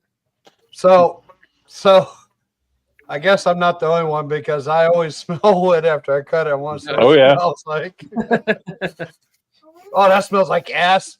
Oh, that smells pretty good. So Craig, you cut tumbleweed out there where you are? No, not really. They're not that big. Oh, okay. Hard You're awful catch. quiet today, mister. What? Just enjoying the view. Well, you can add some stuff in here. You got anything to add? I can add. What you got? I've cut some oak that's looked like that, Neil. Oak? Yeah. Yeah, I cut some oak that looked just like that. Huh.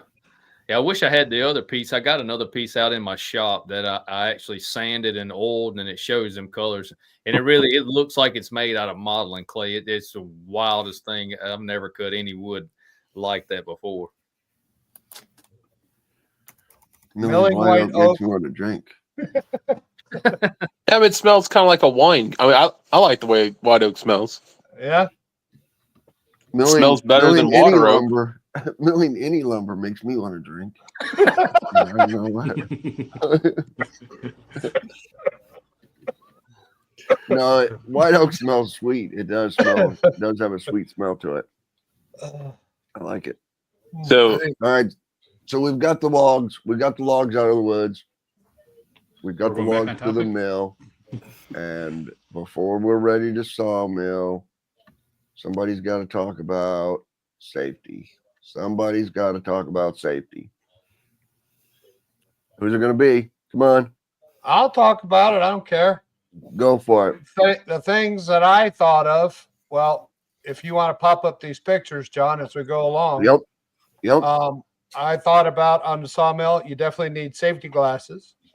You need gloves. Safety glasses. Yep. You need boots.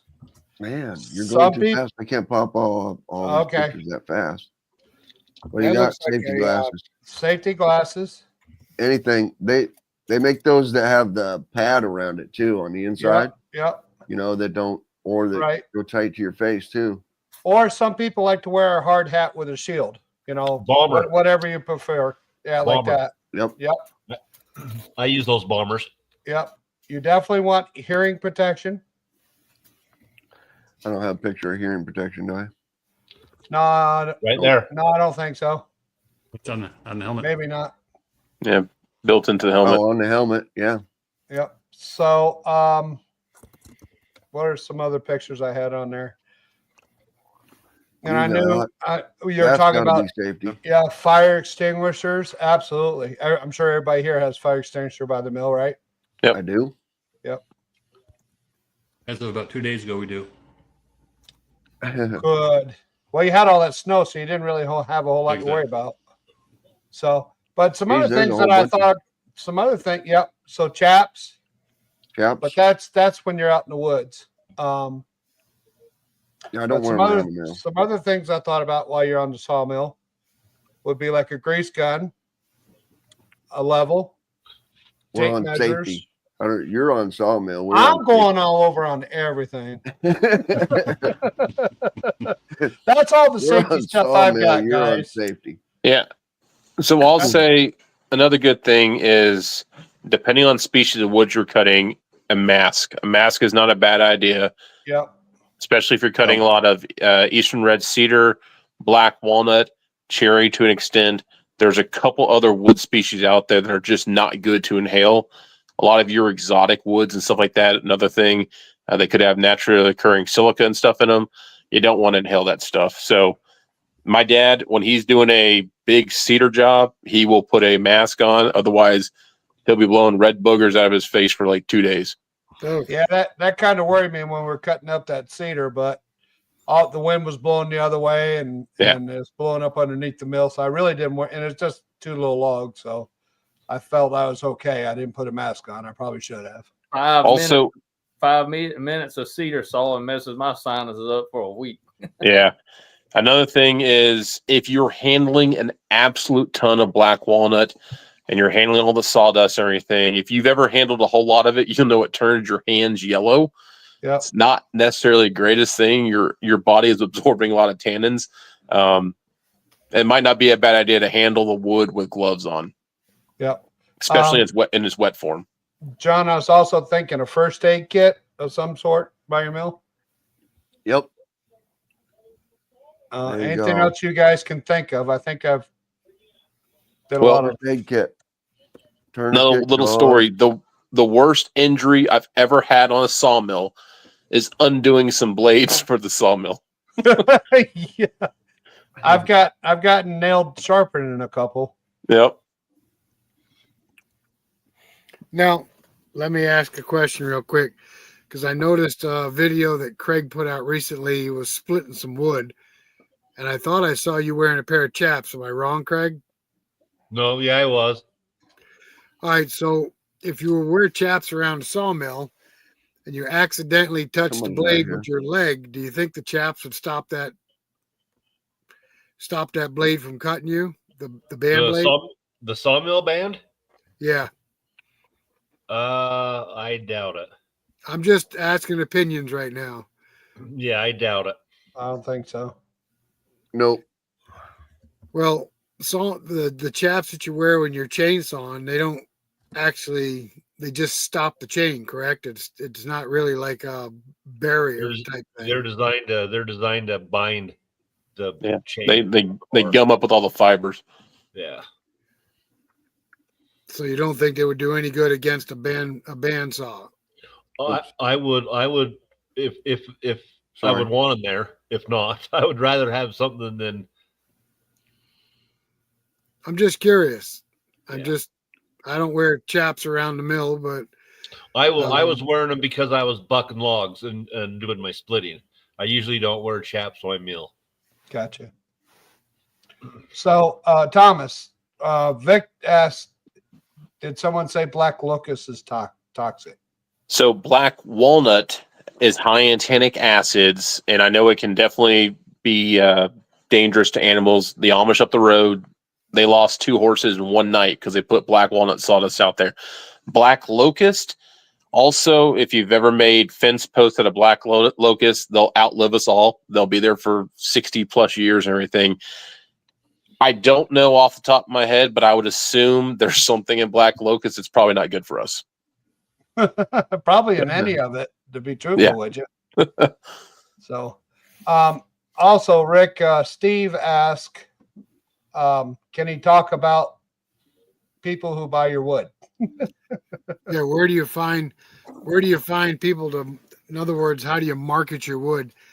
I think that question right there is the $1 million question, because if we get logs and you get a sawmill and you're successful in cutting stuff, how do you get rid of your wood? How do you find a buyer? We use Marketplace.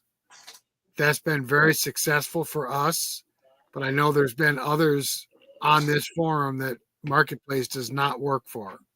Correct. Anybody else got ideas?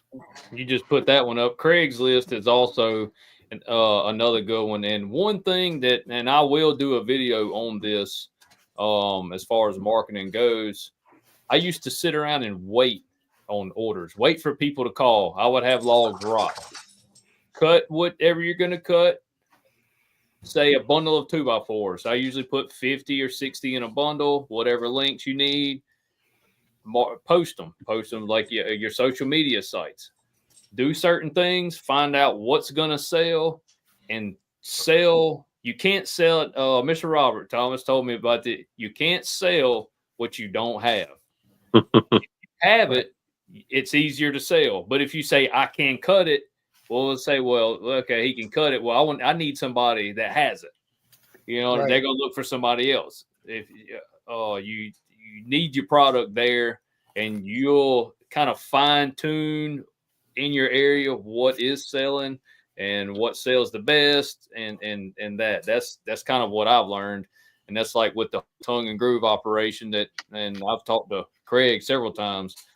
I mean, I had the equipment, but I wasn't advertising it because I wasn't using it. And I wonder why people didn't ever call and say, hey, can you make this or whatever? Now I started cutting and advertising, and it don't stay on, but sometimes less than 12 hours, and there's a few people trying to get to you to get it. Yeah, there's 2 things that I found that sell pretty fast, and that is 1x8s, 1x8s, and 1x10s, Yeah, and 2x6s. I hear you there, Lucas. I see you there. I had to put that up there. That's who's Traco I saw. That's a good buddy of mine. I get some trees from him also. He's got a way good sense of humor. Neil called me freaking out. He's like, dude, I'm in trouble. I know. I was talking to him. He's like, dude, I got to call you back. Hold on. I was in a 9-line bind, son. Well, the way we built our clientele, guys, was with the Facebook Marketplace. We started with dimensional lumber, then you just got to find a niche, because once you find your niche, people come, and Word of mouth. the word of mouth gets spread out there. Then we also had business cards made with our YouTube channel with a QR code on the back of our cards.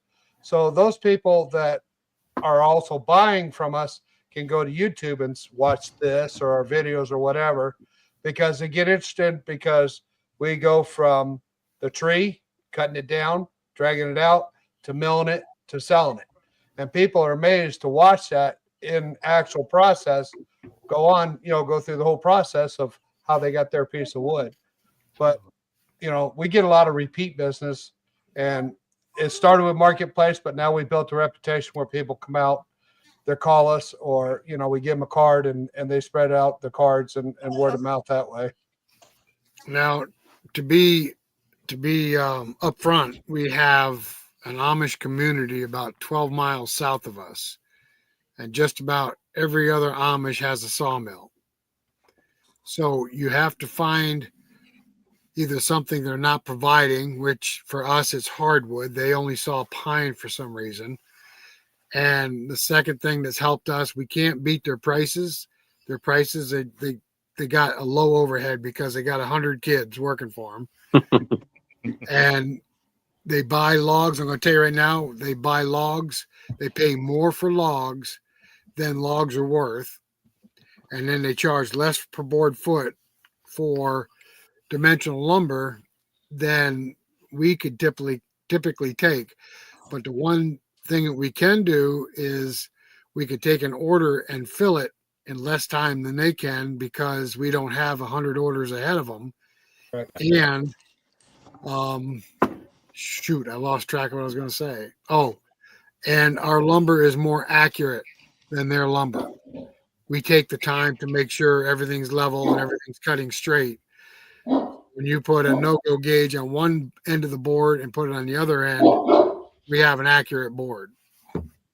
What is that sound? The big dog, Mr. Craig's Great Dane.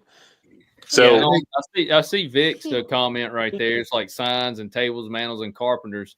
I have a good buddy of mine is a carpenter. Actually, a couple of them, and I've spoken to them, and they buy a decent amount, especially they have a shed build or something like that. And then I just talked to Kenny Gunn Thomas, and he's got the CNC machine, and he makes signs. He's in the process of once I get the wood to him, we're going to make a sign to get to my place, because you know where I live. You kind of need directions to get in there.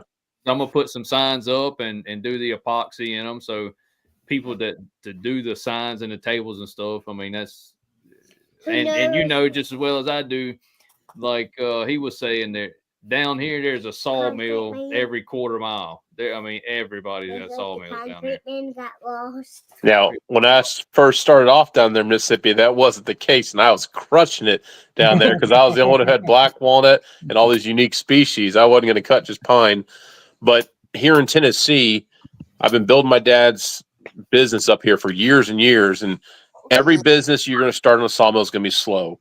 And I always tell people, you need to have a place to store your wood, and you need to start cutting. Just cut for the first year or two, and then you're going to have a large enough inventory so when people come out to see your business, you will have it all. We've got a 64 by 84 foot barn here that is slam full of wood of every species you can imagine, of every size.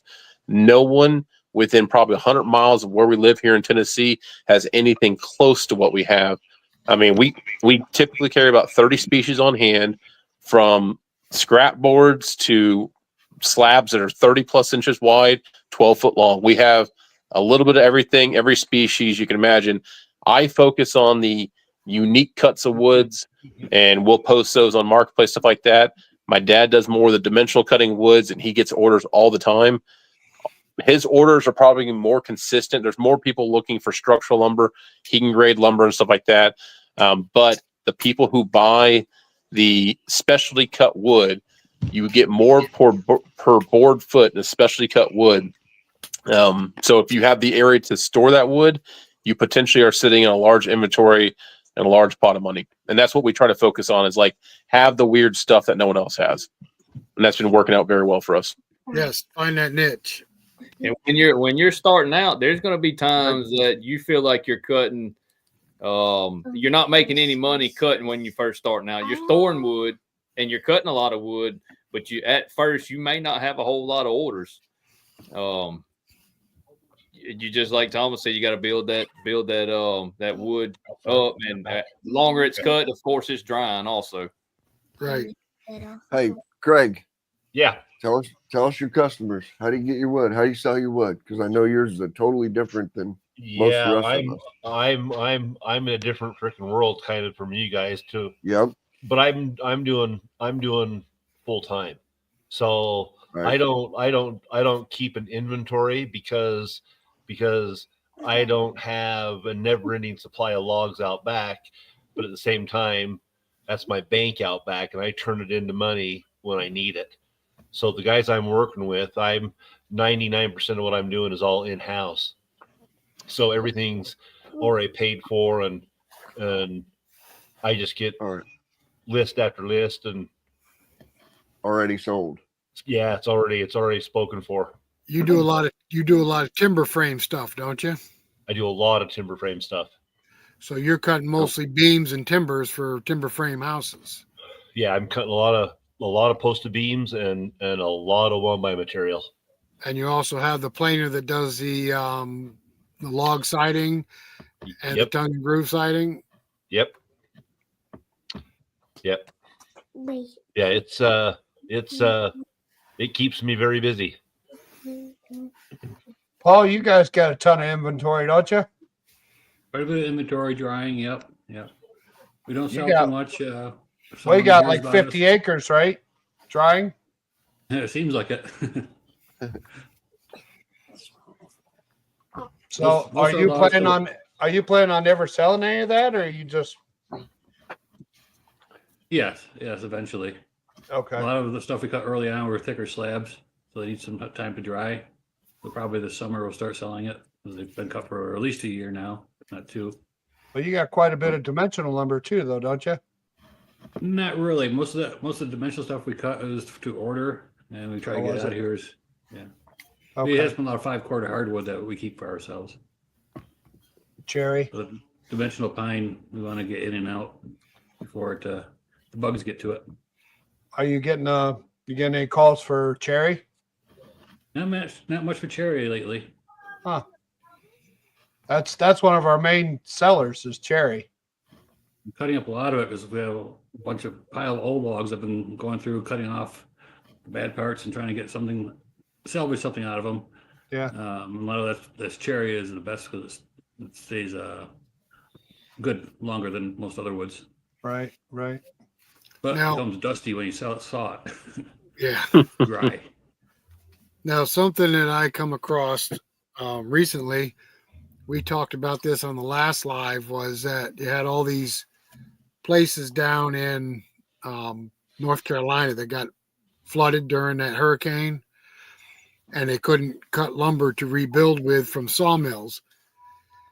So I was talking to a code enforcer up in our area right here, and it's always been the thought you can't build with rough cut lumber, and that's totally untrue.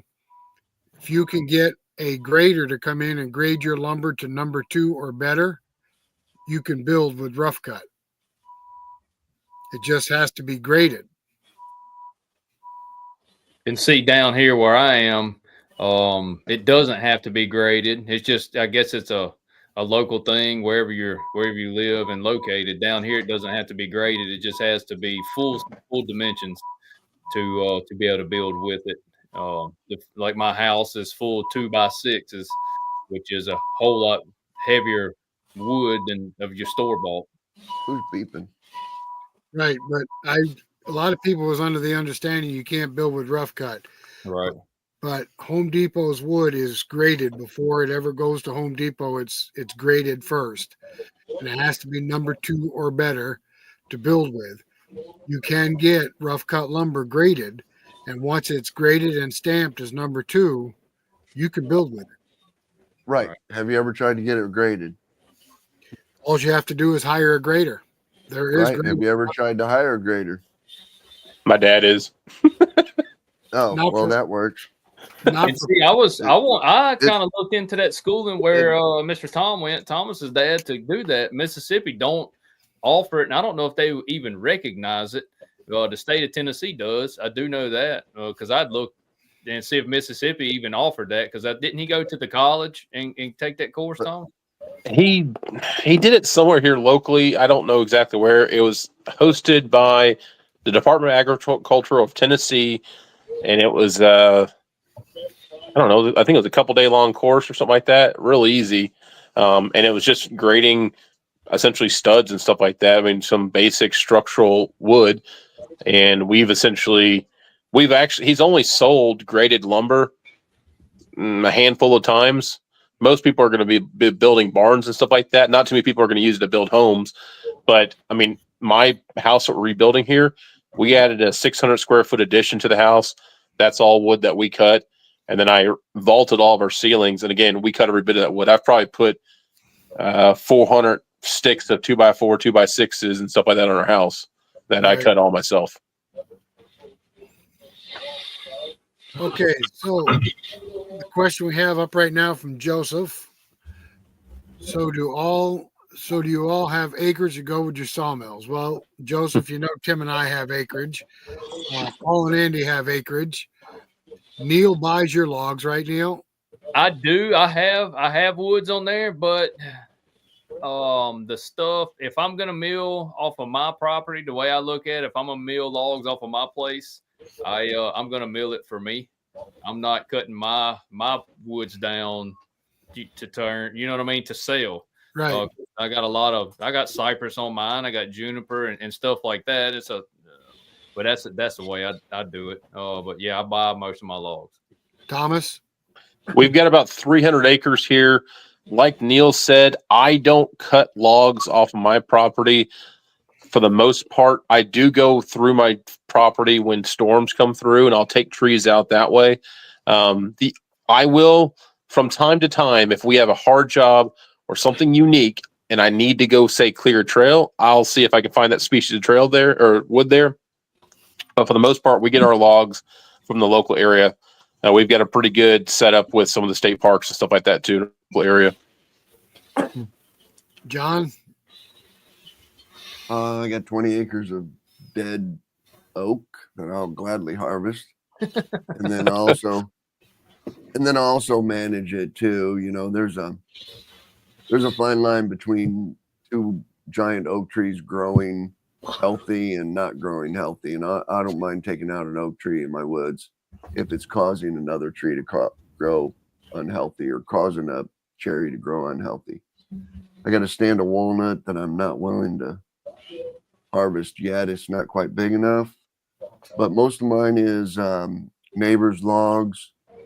The Nature Conservancy, believe it or not, has let me in there. They're creating a oak savanna. So they want all the walnut out, they want all the cherry out, they want all the white pine out, and they want fire breaks put in, so I can go in there and get the fire breaks and walnut and cherry out of there. But most of mine's neighbors, so it's or logger leftovers too is a good place to get your logs from. Yeah, you know, we had 175 acres logged right near us, and some other property logged right near us, and I can go in there and get the 5 and 6 foot pieces that they didn't want to take, you know, or the Y pieces or the scraps, just scraps left over by loggers, you know, and that's Right. You're not getting the great, you know, veneer white oak logs, you know, that they're taking, but you're getting the scraps. In a small sawmill, you know, you can make a 2-inch live edge slab out of a scrap piece of wood that looks really, really nice. Yep. You know, from scraps left over by loggers that they don't want to take. And I tell you what, them short pieces will also make. That is probably the easiest thing to cut on a sawmill, and that is easiest to sell. Mantles. Yep. I've got nice mantles. And then, but I'm the same way with storage and who I sell it to. I've never advertised. I advertised one time on Facebook, and I wanted to trade some white oak for some cement blocks. It's what I needed, cement blocks. I want to trade white oak, you know, but other than that, I just don't advertise on anywhere yet. It's all been word of mouth, and I've just now, after 4 or 5 years, gotten my inventory, you know, to where I have enough kiln dried lumber, you know, in my barns to start selling, because I don't want to advertise that I have walnut 2x6s or 1x6s or 5 quarters or anything like that, because when somebody shows up and they say, man, I want this piece of walnut, this piece of walnut, and this piece of walnut, but I need a piece of white oak to make bow ties in there. You have any white oak kiln dried? I can't say no. You know what I mean? Because then they go somewhere else. So I've got to have the cherry, the white oak, the white. I've got to have all those hardwood species. So when somebody shows up, I've got it in 2-inch and I've got it in 5/4, you know, and I've got it in 1-inch, and I've got all the species. That was what I've been waiting on. Craig, I'll trade y'all some pine for some of that walnut. If you chip it up here, I'd trade you. I guarantee No, y'all got hardwoods up there. I could sell the pine. There was a guy No. came down here. He was working in Florida, and he come by my place and bought. He was from up your way, John. He's up there somewhere in Illinois, and he said, "Man, I don't have any pine." He's building this huge barn and was adding on to it and everything else. He said, "I need 2x4s," and he bought like 200 or 300 2x4s from me and trailered them juggers all the way to Illinois. So I've had that's probably one of my furthest orders that somebody's bought pine. Besides the guy that hauled my load of pine last week, he hauled that jugger 800 miles back to Southwest Texas. He dropped the trailer off, and I loaded him down, and he went, and that was one heck of a load right there. that guy from Illinois wasn't 2 hours 2 hours south of Chicago, was he? No, he wasn't. But 3 hours south of here, you know, they got all the southern yellow pine, you know, that you want. But up here, there is no yellow pine. You know, it's all white pine. The pines are so thick down here. Thomas knows this time of the year. You go inside, your car is one color. You come back outside the next day, and everything is yellow. It looks like yellow. Everything's dusted. Just everything. I remember those days. Golly, it's crazy. A Craig, tree what's your when you cut it down, it just poof. Yeah. Craig, what's your source of logs? I buy local logs off the forest here. What's this question, Joseph? What do you mean? How much money you need, or how much lumber you need to sell it efficiently? Joseph has been trying to get into the sawmill business now for probably 3 or 4 years. He's been a follower of ours. He's been one of our subscribers for years. He's got enough money saved up to buy a sawmill, and he only has 0.9 acres of property. How many logs and what kind of logs do you have on your property, if any at all, to get you started? Maybe Western Illinois. That's what it says. Western Illinois, Joseph. There you go. Yeah, maybe you need to contact John. Get up with John. Yep, drive 2 hours east. Drive 2 hours east and drive to look me up. Drive to Donovan, Illinois, and I'll run you around the whole business. Let you run the sawmill, all of it. You can saw up some lumber right here. There you go. Like you can take it home with you. You can take it home with you. You can saw up a log and take it home with you. There you go. Whatever you want to do. I don't think the acreage is so much a problem No. starting a sawmill business, because there's guys around here, you can have a half an acre. As long as you got enough place to put a sawmill and stack a little wood, you can find a log source. Neil, you got that guy going right on the way to your house or anything. He has like a little Norwood mill on like a half acre, like you were saying, and he stays busy just cutting pine. He's done grown. That shed has done got a lot nicer. He's got enough area where he parks his vehicles beside his house, and his mini X is in under the pole barn with the sawmill. And when he cuts his cants, because he stays busy, but he cuts his cants and just stacks them in the back of the shed. So he's got pine cants, air stacked. So when people come and want a pine order, he just grabs it with his mini X and sets it on his mill. He don't have no place. He can set it probably a 20-foot car trailer load, maybe 2 in the spare area he's got in his yard. He's cutting this smart. That's pretty smart, his, because he's getting the bark off of there so it doesn't get the bugs. And he's stacking them up out of the weather. He's cutting this in his front yard, like literally his house. Then off to the left or to the right side is this little shed. I mean, he's got to be. He might be on a freaking a third of an acre. I don't know. He doesn't have much. It's probably a half an acre. His house. He's got a shop, and then his sawmill shed's probably 20 by 30 or 20 by 40. and he can push mow his yard probably in 30 minutes, 20 minutes. Well, Like, Rick just did it. Rick did a video on that. What you need when starting up a sawmill, things to think about, and a place to store your wood, a place for your logs, a place for your sawmill, to make sure that the ordinance of where you live will allow it. I mean, there's a lot of things to consider. You just can't. Some people just put a mill out there, but But on his question, I don't think he was talking about to only have 0.9 acres. It's not really the acreage that is matters. Yep. Right. If you got a source of logs and you have a little area to store the logs and store the cut wood, you're good to go. You didn't ask Paul about their property, Rick, where they get their trees. No, the question was, how much property do you have to have? I think is what the question was. And I we were talking about. I we were talking about misunderstood if you it. harvested logs off your own property, and we never got to Paul. Yeah, you didn't get to Paul. How much do you need sawmill business to operate? Wait a minute, I'm going back on the questions. It's right there. I put it up already. Yeah, do you have some acres to go with your sawmills? But I don't think I took the question wrong. I thought he meant for a source of logs. Oh, I think I took it wrong. But I did mention Paul and Andy. I know they take their own timber, and you have a tree guy that you cut wood for too, don't you? Yes, we also buy logs from him as well to get some more unique logs that we don't have. How do you not have unique logs? What do you buy? For example, he's supposed to bring up this week some northern white cedar, which we just don't have around here, but he's got access to. Cherry? So, no, we don't buy cherry, no. Cherry? Did I hear cherry? Cherry comes down and we cut it up. We got cherry coming out of our ears up here. That he does.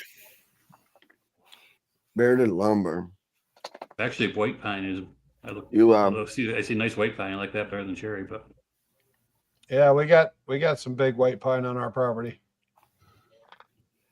I actually like cutting white pine, but I just can't take the pitch that comes off the ends of it. My God, it's a mess. Oh, it rolls up in the summer.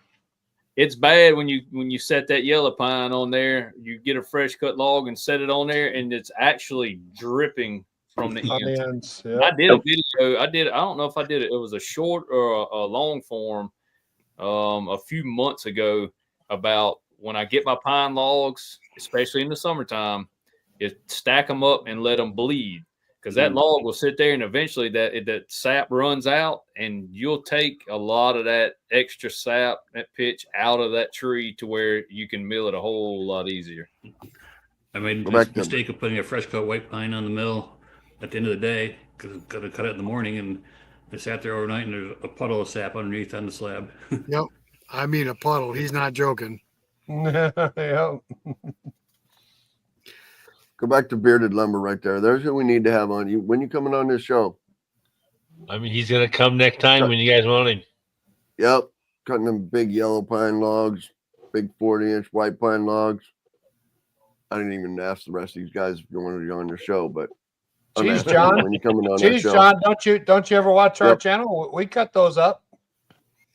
A 40-inch? I know. I'm just, 30, don't you ever watch 36. bearded lumber? Don't you ever watch bearded lumber? No, I haven't. No. No? Oh man, huge YouTube channel. We're busy fellas since this steak business has got started. Big YouTube channel. What do we do? What do we do today, Tim? Do you really want me to say? Well, what we cut down today?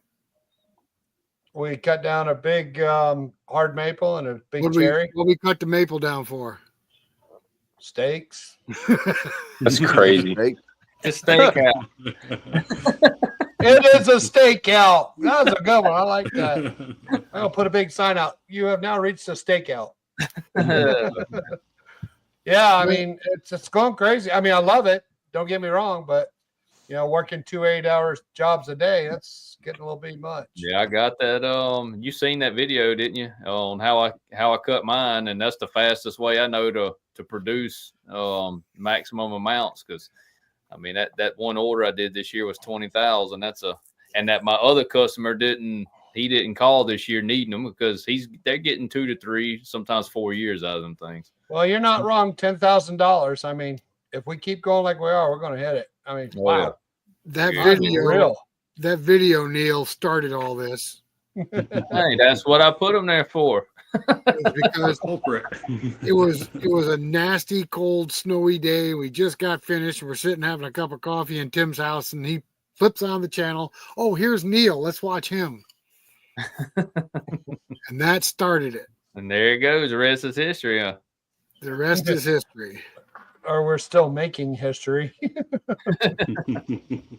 You know what, Joseph? If I had a 30 by 22 shed with a half of it being concrete floor, you're not getting any younger. Buy the darn mill, set it up, and try to make something out of it. Absolutely. Don't Stay here, Joseph, because right at the end, that's the last segment, isn't it? Oh, second to the last segment is getting started cheap. What I say, Craig? Don't be scared, right? Don't be scared. Just do it. Don't Just be do scared. I heard all about that, Craig. All day Friday, I heard about that, Craig. All day Friday. All day. So where are we at? Taking your sawmill operation portable. Anybody portable? How many of you? How many of us are portable? I do. Neil? I do. Neil is. Thomas isn't. No. On occasions, I've done a few jobs, portable. I mean, I got my hourly rate, and if you got to when you do that portable job, you have to take into consideration your sawmill first off. Another your sawmills. They have to if they don't have a way to handle logs, you got to bring your equipment there. That's another charge. If they want you to stack lumber, I mean, I charge by the hourly rate. So whether I'm stacking wood or sawing wood, I mean, that hourly rate unless they provide someone to do that, or you bring someone else and provide that service for them. Yep. There's all your log deck utility trailers, log arch. All that's extra. All that's extra. Yeah, going portable takes a whole lot more equipment. Well, Thomas brought up a good point on his video that he made, that not only do you pay for the sawmill, but you got to think about everything else that you need to get along with that sawmill to operate it. And that's going to be an extra cost. So that's something else that you need to take into consideration when you buy a mill. Right, Thomas? Yep. That's right. Correct. That goes from your truck all the way to the sawmill. Absolutely. Like Neil uses a fire truck and a triple axle trailer to haul his crap. Hey, everybody sees me coming down the road. It's 89 Chevrolet. It's lime green. Oh yeah. Does it have a muffler on it? Oh, I got some. It's got a muffler. It's going. Now, all those tools you keep in your sawmill shed, you got to take those. Your hand saws and your grease guns and your chainsaws. Rags, spare belts, towels. all that, blade sharpeners, rags, tire, air pump. You're gonna have a flat tire sometime. I like this one, zip ties. Me zip and Thomas ties and baling wire. Yeah, I got a funny quick little story about the night before I did the sawmill show in Mississippi. Neil and my buddies, what the heck's his name? Jack? Yeah. So Jack, he said, he calls me up at 9:00 at night. Now the next morning we're doing a sawmill show. He calls me at 9:00 at night. He's like, "Hey, can I have you come help me? I just blew up a tire in Hurley, Mississippi." I said, "Sure. What can I do to help?" So I drive down there. And when I go down there, I'm like, "Are you kidding me?" So he has a 14,000-pound trailer, I kid you not, he had over 20,000 pounds of logs on that trailer. 20,000 pounds of logs on there. It was ridiculous. And he has this little battery powered little air pump thing trying to pump up one tire, which because he just found out his tires only had 30 PSI in them, which would have like 60 plus. But we jacked that sucker up on the side of the road and it was sketchy as all get out. And then we got spare tires because he didn't have any spare tires with him. So you got to bring a spare tire. And we got him to limp back home. And it was so sketchy. I'm like, Jack, quit loading 20,000 pounds on a 14,000 pound trailer. Luckily, I had two 10,000 pound jacks with me. Yeah. Wow. That was crazy. That's the first night I met Jack. Yeah. All right, Sawbucks. One thing I don't see on there that I use is the log scale. So I got to keep track of all my Oh, the materials. scale? A log scale. Yep. Yeah, when you're buying logs, you have to have a log scale. Absolutely. Now, Sawbucks has got a statement up there. I don't understand it. I talked to one logger. He quoted $2 a board foot off the stump. That's buying logs, Sawbucks? And what kind of log are you talking about? Yeah, Scotch pine's a mess. Yep. I don't know anybody's ever cut one, though. I don't think they're big enough. Yeah, I've never cut one. Out of a yard. Vic, Three nice maples you boys can buy. we got plenty of maples, Vic. We might be talking to you about some locusts, though. Some locusts or Thinking about doing locust fence posts next year. It'll last forever. Well, we're thinking 2x2 and sharpen them like the stakes. Oh, I don't want to hear this. Stop it. No, do not give him any locust. None. Zero. Zilch. Nada. Next. Well, it's black locust. It ain't honey locust. Honey locust, no one wants to touch that. What's that smell like? I don't know. We can't get past the thorns. Bed don't smell like honey. No, I don't think it does either. What Joseph say there, Rick? I just do it, Joseph. You're not getting any younger. It's been your dream for how many years? Just do it. Unless his favorite color is orange. Salted maple steaks. I think those would probably fall apart when you pound on them, wouldn't they? He said that's his dream, Rick. Make it a reality, Joseph. Do it to it. Yeah, absolutely. Pull the trigger.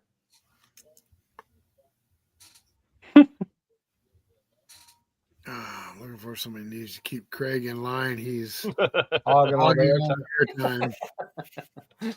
Yeah, well, Bearded Lumber, we try getting him talking, but he's awful quiet. He talks a lot when he's not on here. Yes. Yeah, I was gonna say you give him a call during the middle of the day. If you ain't got nobody to talk to, you call Craig. He will answer. I might. I don't know how he gets anything done. I get up sometimes at 4:30 in the morning Eastern time, and Craig dings me. Ding! What's going on? Go to Here you go, Joseph, right here. Set you up. Get you up. I wouldn't get you a chainsaw mill, but that's a cheap way. Get you a chainsaw. Just get you these top 10 things right here. Well, John, he's 73 years old. I don't think he For wants cheap. a chainsaw mill. He's already got those 10 things then, except for the chainsaw mill. Yeah. And then upgrade you to everybody's got it. Timber King's got the low price ones. Hudson Mill's got the low price ones. Woodmiser's got the low price ones. Yeah. You know, you can go with it. And there's other sawmill brands, and they all got the entry level sawmill. Get you one of those and go for it. Rick, Steve said hardwood logs. Boy, that seems kind of steep. Yeah. Let me look here. Yeah, honey locust does burn hot. Yeah. Absolutely. What else? Oh, that's for the hobby sawmill. Wood trimmers. That's for the hobby sawmill stuff. Let me get that one off there before Rick sees it. What's that? Nothing. Yeah, 100 black locust. Quiet, Thomas. I see it. Enough out of you. Enough out of you, mister. I wish I could get my hands on some of that stuff. I don't have too much of it on my property here. Yeah, I Not don't have like it there. Did I mention I got pine trees? I almost feel sorry for you, Neil. Not. Yeah. Oh man. But Neil, I mean, you turn a lot of pine out though. Oh yeah. I turned some pine now, that's for It's sure. the most boring No, thing no. to cut. I But was I'm gonna say glad I couldn't. I'm glad I got that mill though, because now I can get that done a whole lot faster. Hmm. That 1600 mill, I put it to its complete pressure test. I can promise you. Mm-hmm. Well, Thomas, at least he's got a little bit of That's- difference. He has the pitchy pine. He has the pollinated pine And the potted pine. and the potted pine. Potted pine. Oh, Man, boy. I would be bored cutting pine all day. Man, I couldn't even imagine. Well, when you're cutting it like that, you think about it so much, you're actually thinking about every pass, how much it's actually making. Like that board's $10. That board's $10. That Yeah. board's $10. So Neil, it's exactly what I was just thinking with the spruce. It's just freaking dull. It's just rolling. Yeah, you think like, well, if this Feel- one log right here, that just made me $300. So let's Yeah. put another one on. Yeah. So, Thomas, you said you had Yeah. several species of trees on your property. Yeah, so I did a video a couple weeks back and everything, and we covered about a How's it 5 doing? acre, maybe a little bit bigger area than that. And I think we came up with like nearly 17, 20 species just in that little area. On our property alone, we probably have close to 30 different species of trees. We're in a very dense region when it comes to, species of trees and stuff like that.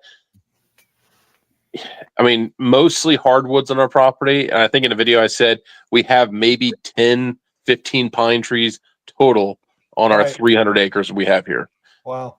It's Yeah, crazy. Thomas has got some really pretty hardwood stands. This is nice. Yeah, Wow. Right at the bath. Do you guys get beech down there? tons of beech. Beech trees? Yeah. Yeah. Are you getting that fungus in them? No, luckily we're not getting that. The one thing that we're getting hit hard with right now, as I walk through the woods, I see a lot of ash trees that are dead because of the emerald boring beetle. What do they call it? Emerald ash beetle. Ash borer beetle. Yeah. And I'm seeing a lot of sassafras trees that are dying off at a young age too, and I don't know why. No kidding. Yeah. Yeah. We usually start watching the ash. If they start showing signs of the beetle, we just get them down. So How big is utilize the sassafras? wood we can. I got 2 heads. How big is the sassafras, Diane? I would say it's about 8-10 inch diameter, and it Is doesn't it get much hollow? bigger than that. No, is it hollow in the center? Some of them, yeah. Yeah, a lot of mine. That's what'll happen is they'll just hollow out in the center and die. It's all the It's ones sassafras. on the perimeter of like a field that I'm losing just weird ones, and I'm like, my son and I, we actually were walking the edge of the field today, and we pushed over a dead one, and I'm just like, man, it's just so weird. Like they're kind of dying off. That's Now those I smell just like always root joke- beer, right? They do. It's sarsaparilla. Yep. Mm. You can chew on the leaves. The leaf we will used look to- like a turkey foot kind of.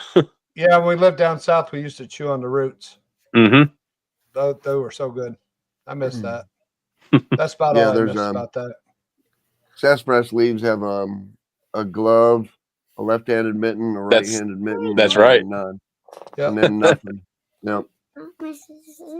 But I just always check that up to that's what sassafras's purpose in nature, other than making root beer, because I'm sure good Lord intended for root beer. But other than that, their purpose is to get the middle fire going and keep it going, to take the fire to the middle level of the trees. So they're just a mid-range tree Yeah. that gets that fire up to the top of the trees to burn down the forest, and that's just their purpose in life. And that's it. I thought you was going to give us something educational. I was Really? waiting for That it. is, that is I'm sitting there education. intrigued. I'm like, what? Oh, No, that's come on, real. John. That's their purpose. Come That's their on, purpose in nature. That's their John. purpose in nature.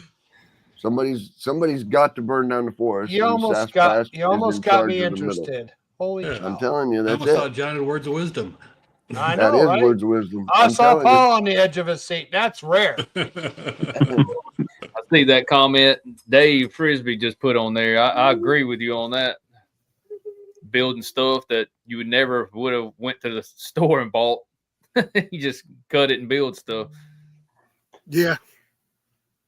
So here's something interesting. It's happened to me down in Mississippi. I'm sure I'm sure I'll had this. I've had someone ghost me before. I cut a job. They said they had to have it now, and then they just never show up to get it and everything. Well, just 2 weeks ago, my dad got ghosted for the second time he's ever been ghosted and everything.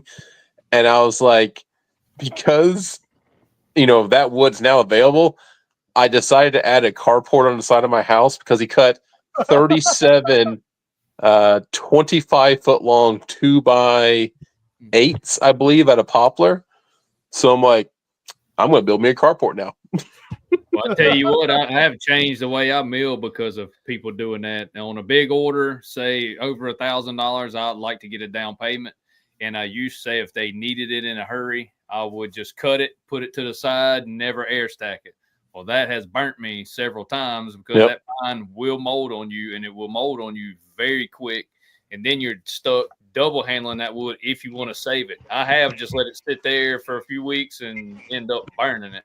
But now, if I will air stack a lot of stuff straight off the mill to save that, because that pine will it'll ruin on you pretty quick. Oh yeah, it gets that pink mold on it real quick. The humidity down here is just ridiculous. Thomas, you've heard of a hackberry tree? Yes, it's interesting. On my 65-acre property, about 4 miles down the road, I've got a grove of probably 50 hackberry trees, and it's pretty weird. I've never cut one. Okay. It's a real white wood. Yeah, it's real non-distinct. It's kind of like cutting pine. You know what I mean? Except it's harder. I got this thing about smelling wood now. What's it smell like? I do not know. It doesn't have. Okay. It's smells like wood. It's a plain smelling wood. Yeah, it's a plain smelling wood. There's no distinct. Smells like hackberry. The berries are edible on them if you find the little purple berries, but 3/4 of it is seed. So I do have a question for you, John. Very good. What does the sassafras smell like when it's burning? It does throw off root beer smell. It does throw off a sarsaparilla smell. Sure. Okay. I love hickory and pecan. But the hackberry is a good burning wood too, but it's not a very good splitting. It's hard to split. And it's more stringy. Yeah, but Jim's comment there, that's pretty sad. Yeah, it is sad. That blight's hit everywhere, really. I guess what they say, Rick, 10 years there won't be a sawable. Well, that's what they're saying, but we've got several ash trees on our property that has not been affected yet, so I'm keeping my hopes up. Well, if you have ash that hasn't been affected yet, there's a lady in Iowa. I'll find her link on YouTube, and she has found a strain of ash trees that is not only immune to the beetle, but it kills the beetle larva. The tree actually kills the beetle larva. Oh. I saw that lady too, John. Yep, and she's making seeds off of that tree or sprouts off of that tree, and is propagating them like crazy, and gonna hopefully repopulate the ash tree.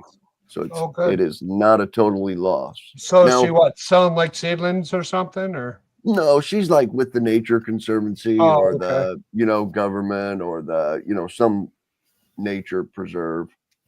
And they're just going to populate the ash trees again. Good. Well, we've been watching our ash pretty close. So, Yes, we have, John. And John. we have several. John wasn't even saying nothing about anybody's ass. I never said nothing about nobody's ass. Ash. He said ash. Come on. Yeah, sure he did. This is a family show. Come on now. And we have several that have not been affected yet. I'm surprised. I mean, we've lost a lot too, but we've got a lot that's still going strong. Well, she asked in her video, it's on YouTube, I'll find it for you. She asked in her video, everybody across the nation, if you have an ash tree that's still living and showing no signs of the ash borer beetle, they want you to contact her and she'll send somebody out to test it. Oh, cool. Yep, she'll send somebody out to see if it's resilient. Send us that link. My father-in-law has several green ash in on his land that is doing just fine. Plus, we live in the swamp, so they grow around our place anyway. Yes, Lumberite, you are correct. You should wear a respirator. Thomas has stated that several times. Yep. Probably wouldn't be a bad idea to have like a dust mask while you're sawing anyway. That'd probably be a real good idea. John, let's implement that for the next show. Everybody wear a dust mask. Everybody wear a dust mask. I've been looking for American chestnut trees. Might have found some on a mountaintop in Oneonta. Yeah, I've heard some recent stuff. There's a guy walking through the woods. So American chestnut can grow back from the rootstock, and over time, it's kind of gotten where it can come back. They're finding them in eastern Tennessee. I've heard of some in Georgia. And just kind of all over the place. They're starting to come back, which is awesome. Right, and they're just the worry right now is that it takes so long for them to get mature and have seeds. I think a mature tree is a 40-year-old tree. Yeah, I don't remember, but that's the problem that they're having now. They're getting, they're thinking, oh, they're coming back, and then in like 20 years, you know what I mean, they're starting to show signs of death, and they're like, man, We planted a couple of chestnut trees that are supposed to be resilient, and I'll see if I can find it, Jim. They're not growing very fast, though. No. Yeah, I planted several chestnut trees at my place. I got them from Native Nurseries. It's a tree nursery for Mossy Oak. It's all a sister company, like the Hunt and Camouflage. They're right here based out of Mississippi, and I planted some of the blight-resistant chestnuts. And they tend to be doing fine, but I swear they get up and they're doing good, and the tops will kind of die back, and they're not old trees. They ain't 7-8 foot tall. And then the other stuff kind of take over, and they'll keep doing that. Yeah, the deer clean ours off. They'll sprout, get leaves on them, and then they're doing really well. They're probably 7-8 feet tall. And then the deer will come along one night and just clean all the leaves right off of them. They come right back. Native Nurseries provides them, and there's some stuff you can get them off Amazon. Them tree tubes, I've had very good luck with them tree tubes. I bought some. I think they're 5 feet tall, and then it lets your tree reach for that light through the top, and then it'll start making that canopy. And by the time they get up there, you know what I mean, they starting to get above your grazing line for the deer and the animals, and keeps the rabbits from chewing on them and deer rubbing on them and everything else. They just don't grow real fast, though. No. I think somebody's sleeping. Slow growers. That's right. All right, John, where are we? Thomas, wake up. I'm here. We are at Rick's favorite part, right? You look like you're asleep. You look like you're asleep. Knock them on the head. Go tink, tink, tink, tink. Knock them on the head. There we go. Rick's favorite part. Rick's taking over. Maintaining your equipment. Yep. Blade sharpening and schedule. Yeah, blade. I'm going to tell you right now, if you buy a bandsaw mill, go ahead and lay the cash out to buy a blade sharpener. Yes. You can find somebody to sharpen them for you. We had some Amish that would do it for $7-8 a blade, but we ended up buying our own sharpeners and sharpen our own blades. It doesn't take that long, and we can really get the life out of a blade by sharpening it ourselves.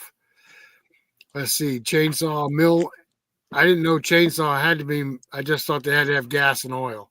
Sharp. No, that's a lie. That's a damn lie. Come on now. I've never did any maintenance on mine.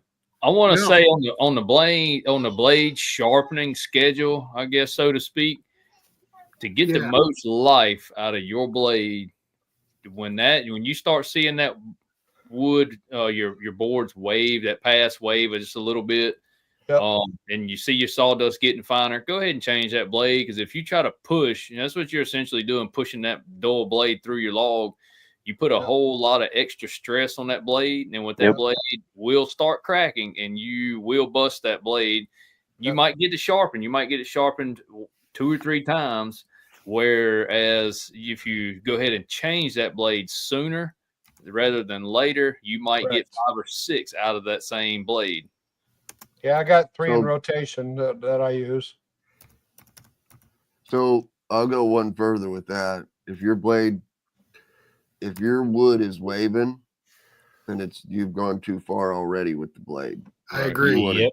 You want to change that blade before it starts waving, and that just takes experience. Just you'll feel it. You'll feel it not going as fast through that wood. When it's making a D flat, it needs to change. Yep. And another thing, after you get them, you can get them blades, you get them sharpened and get them back, and that blade not cut right. And I've had it do this where you get your blade back, it not cut right. I double tie wrap it so Mr. Robert can recheck it, and it still be set right and everything is still not cut right. Go ahead and break that blade and throw it to the side and save yourself some heartache. And so you can keep that best quality of lumber that you're kind of aiming for anyway. Right. I do the same. I do the same thing, Neil. I got a frowny face. I'll put a Sharpie on my mark on that band, and if it's got a frowny face on it, I don't bother with it. I mean, I've got a box of blades at the beginning of this year. I think it wasn't but 6, but they were not cutting right straight out the box. And I brought them up there, had them reset, sharpened, and they still were not cutting right. And I didn't use none of them blades. And that's kind of when I went over to the 739, 736 turbos or whatever they are. 747. No, the smaller They're one. the 739. Yeah, the 39. And to me, that's by far the best blade for the wood I cut, by hands down. I've taken a blade that I've sharpened myself, and thought, man, that doesn't feel right. And you make 1 or 2 cuts with it, and you're like, yeah, that just doesn't feel right. I'm gonna try that again. Take it right back in, sharpen it again, set it again, and bring it back out the next day and try it again. So it's not all, it's not always good luck with the blade sharpeners. Or at least I don't have good luck with the blade sharpeners. And as soon as that blade goes in that log, you can tell it ain't cutting right. And if it sounds like it's binding up or whatever, 9 times out of 10, you walk over there and put your hand on it. Of course, shut your mill off and put your hand on that blade. You'll have excess heat where that blade's not riding true. But you can get 11 sharpenings out of a blade. I can. I think you can get 10, 11 sharpenings out of a blade. Yep. If you're easy. Well worth it. Depending on how you're sharpening it and what type of sharpening system. Yeah. Nope. Well, you can't grind right into it. You got to be easy with it. Sharpen it. Just barely rake the teeth. You barely touch it. And I like to sharpen it. What is that? MS2. What is that Robert's got, Thomas? Yeah, it's the same one I got, and I always say that it's a BMS 250. Yeah, and it's got the lube on there, and it keeps from heating that your teeth up on that blade, and they stay sharper a whole lot longer to me anyway. That's oil, isn't it, Thomas? It's a CBN wheel sharpener. You're using essentially mineral oil on it and everything. As long as you're running the same type of blade for all your blades or anything. You get that CBN wheel for it. And like you said, yes, you can get 10 sharpenings out of it. When we did it with the Cook's cat claw sharpener, first off, the blades were like a 1030 blade, but the way we had the sharpener set up, it was set to 8 degrees. So we were essentially taking off 2 degrees off there. Anyways, we were only getting about 5 to 6 sharpenings per blade. But with the CBN wheel, with a light little touch of the face and everything, or the whole sweep Right. of the blade and everything, yeah, you can get a whole lot more out of it. Now, doesn't the Cook's cat claw, doesn't that use a CBN wheel too? Nope, it uses a just like a grinding stone, and you shape the stone often, and you can change the degrees and everything. But a lot of times, Mr. Robert and I would run it about 8 degrees, and you can make everything sharpen with 8 degrees. That's where I'm at 8 degrees. Yep. I thought the cat claw used a CBN wheel. Nope, it's just it's a grinding stone. You can like get different what types. Drag style sharpener. Yep. It's It's like like- on the Woodland Mills one, Rick. Huh? It's like the one that's on the Woodland Mills one. Yeah, I looked at The it. Flatstone. Hudson had a cat claw sharpener they were going to sell. I looked at it. I thought it had a CBN wheel on it. Glad I didn't buy it. Yeah, I've got a pile of like maybe 45 blades I got to sharpen, and I've been putting it off. I got a ton of blades just sitting there. Question up there, Rick. I hate that. Let's see. Cutting down 2x material down to 2x4s and 2x6s. All I have is 2x8s and bigger. So I cut a bunch down, all Western red cedar. I did 109 2x4s. Why would it is Western red cedar aromatic? Isn't that an aromatic wood? It's quasi aromatic. Western. Yeah. It smells good all the time. That's what my house is sided in. Hey, Rick, ask Thomas about what you were doing with the red cedar. What do you mean? What was I doing with it? Saving it. That's dust. Oh, the dust. Yeah. I put a bag on the outshoot of the sawmill and collected all the sawdust. Smells really good. I'm gonna put it in a baggie and sell it for $1 a bag. We actually did do that. Is there any liability? I don't know. I mean, we had people, we would sell them like, they said, "Hey, can I have some cedar sawdust?" And we said, "Yeah." They said, "How much?" And we said, $1. I don't know. We threw some number out there. TSC sells 4 little bags for $10. I had some Or some folks dust in a baggie. buy some pinyon pine sawdust from me, and their girls stuffed their pantyhose. They stuffed the sawdust in their pantyhose and laid them on their heat vent at night in the winter. There you Huh. go. So my old building that I had there in Mississippi, I had some gaps in the floor, and I was talking to Mr. Robert, and like, "What do you do to fill in these gaps?" And he's like, "Well, there's this stuff you can get, and you mix it with sawdust, and you fill the gaps with it." So I use cedar sawdust to fill all the gaps in my floor.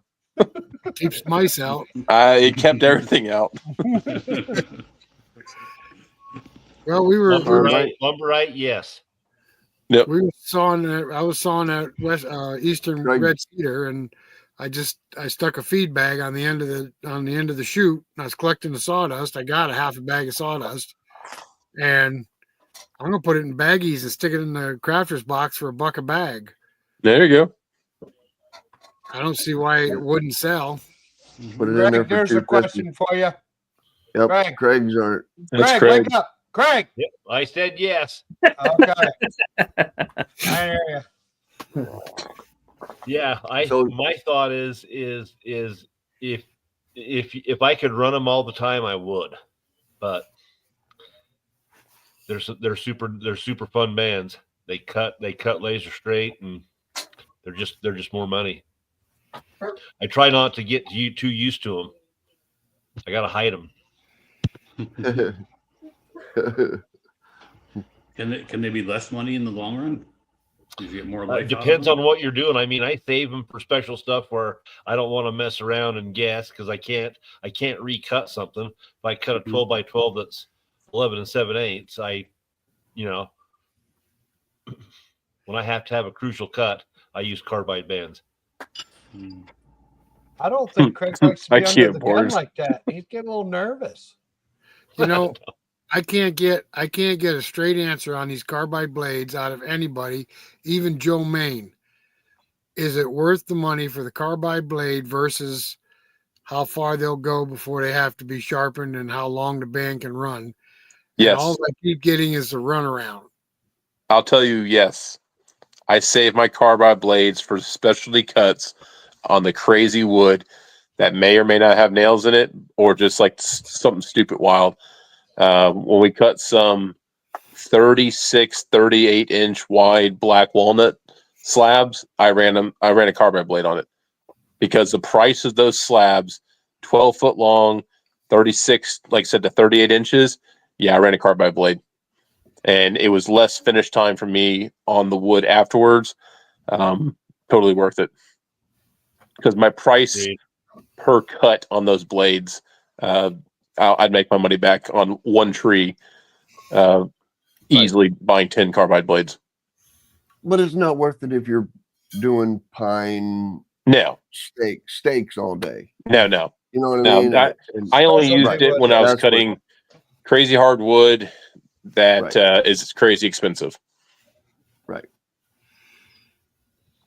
Okay, well, that's the thing is if I can go 10 times further with a carbide blade than I can just a regular double hardened blade, and I can get as many sharpenings out of that as I can the double hard blade, then okay, maybe it'd be worth it, but I can't get that straight answer.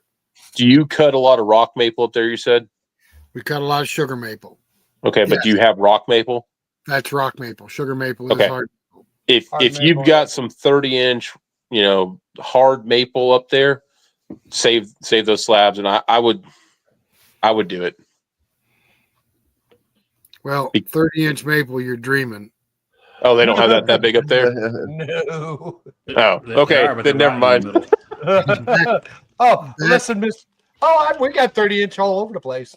Yeah, I mean, I've got a maple tree out here that's 50, 60 inches in diameter on my property. I call it the tree of life on our property.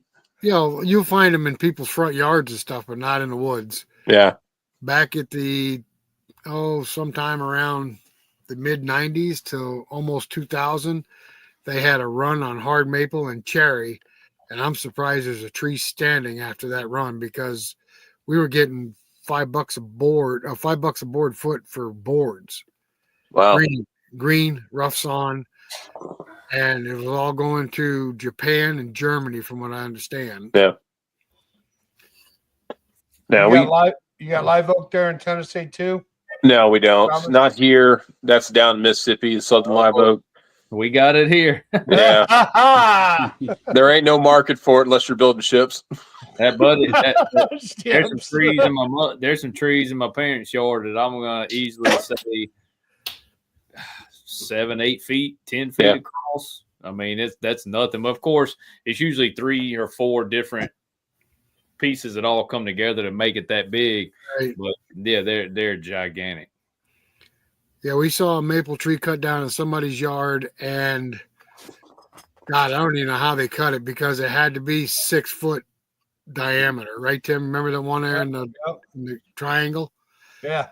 And they had all kinds of people trying to take pieces and parts of that tree, and I don't know whatever happened to it. Hmm. It was huge. We just thought they were sitting on it to sell it, but I don't know. Yeah, that was biggest maple I ever saw. Hey, where'd our coordinator go? He left. So, Paul, you've been awful quiet tonight. yeah, long day, tired. You poor Yeah. thing. Well, guys, it's 10:38. We're way past the 2-hour mark. What do you think? Sun's down in Utah.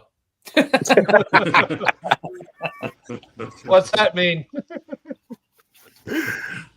It means you got to get up in a couple hours, right, Craig? Yeah, I get up early, dude. It's Easter tomorrow. Today I gotta hide eggs. you You text Oh Tim, man, yeah. Neil. You text Tim or somebody today. I'll see you at 7, 6:30. 6:30. I said 6:30. We meet at 7:30, and Tim's like, "Oh, they're on Central Time." I said, "That's stupid."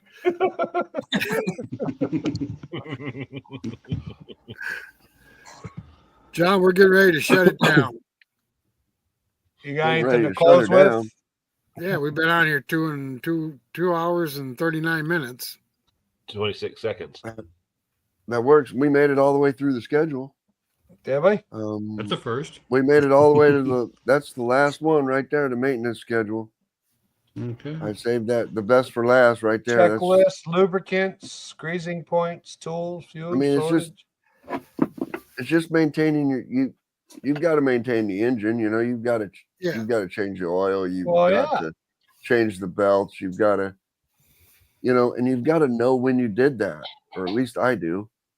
You know what I mean? You've got to know how many hours ago I changed the belts, or how many hours ago I changed the oil, or even if you do it like the last one says seasonal, and do it once a year or twice a year, or Don't however worry. much you're using it, You guys don't put your date on your oil filter? I use a paint pen and write on my oil filter and my fuel filters on my tractor, my sawmill, everything that's got that kind of stuff on there. I write it with a paint pen. So everything I got has its own book. You're writing its own book right with it. Oh, good Lord. I change the oil in my chainsaw every time I fill it with gas. So here's something funny. I can never remember what fuel filter or what oil or whatever it is. So if I just do a YouTube video on it, I can research my own crap to figure out what I need to do to change it next time. So I know what the part number is for my fuel filter in my truck. I know what all my oil filters are, all my tractors, and because I do videos on it, and that's how I remember my stuff. So someone asks me, I'm like, oh yeah, just watch this video. I know everything. That's exactly what you do when I ask you, huh? Hold on a second, let me look. Yeah, I'll send you a video. I don't remember. How many times have I asked you about the band wheel belts? What Oh size yeah, are that one, or what's the belt we use for the drive belt and everything? I'm like, I got a video on that. It'll tell you the number. It's a BX93, whatever. Actually, that's pretty smart if you think about it. Uh-huh. Why did you start a YouTube channel? Well, so I could remember the belt numbers and the oil filter Part numbers of it. of my equipment. Because a lot of times I will do a video where like, okay, I'm doing the seasonal maintenance, so I can also figure out when the last time I changed the oil on my damn thing. Yeah. Well, thank you, Bearded Lumber. I'm still sitting here in awe thinking that Dan Sawfish burned bags of cedar chips. I compost my cedar. I talked to Craig about that the other day. Them shavings, and I started running that planer and the shaper and all that stuff, and that worked out pretty good. Already got it all pre-sold. Yeah. Nice. To the same kind of people that you sold yours to. Attaboy. Very good. Very good. I'll send you an email, Bearded Lumber. You send me an email, and we'll get you on here 1 month. Absolutely. Whether these guys want you on or not. No, these guys are good guys. Eric and Matthew are super good guys. Yeah. Love to have them on as a guest.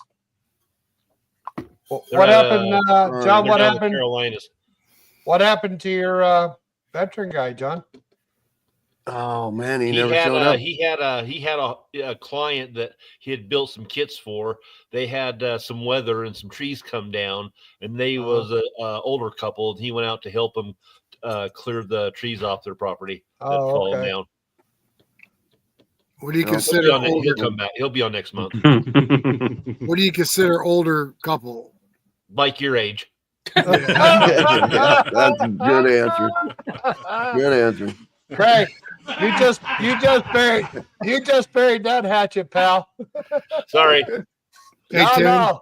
Next time you Good call, answer. hey Rick, I got a problem. Oh, wait a minute, I'm too old. Click. Hey, Tim. Yeah. Throw Craig the log man back up there real quick. Let me find him. Hang on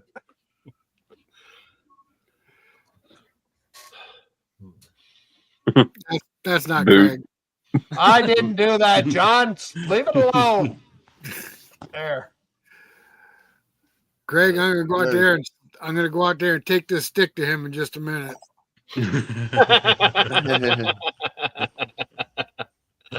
Oh, be kind to him. Poor guy. Well, he's not sitting in snow right now. That's a good thing. Good.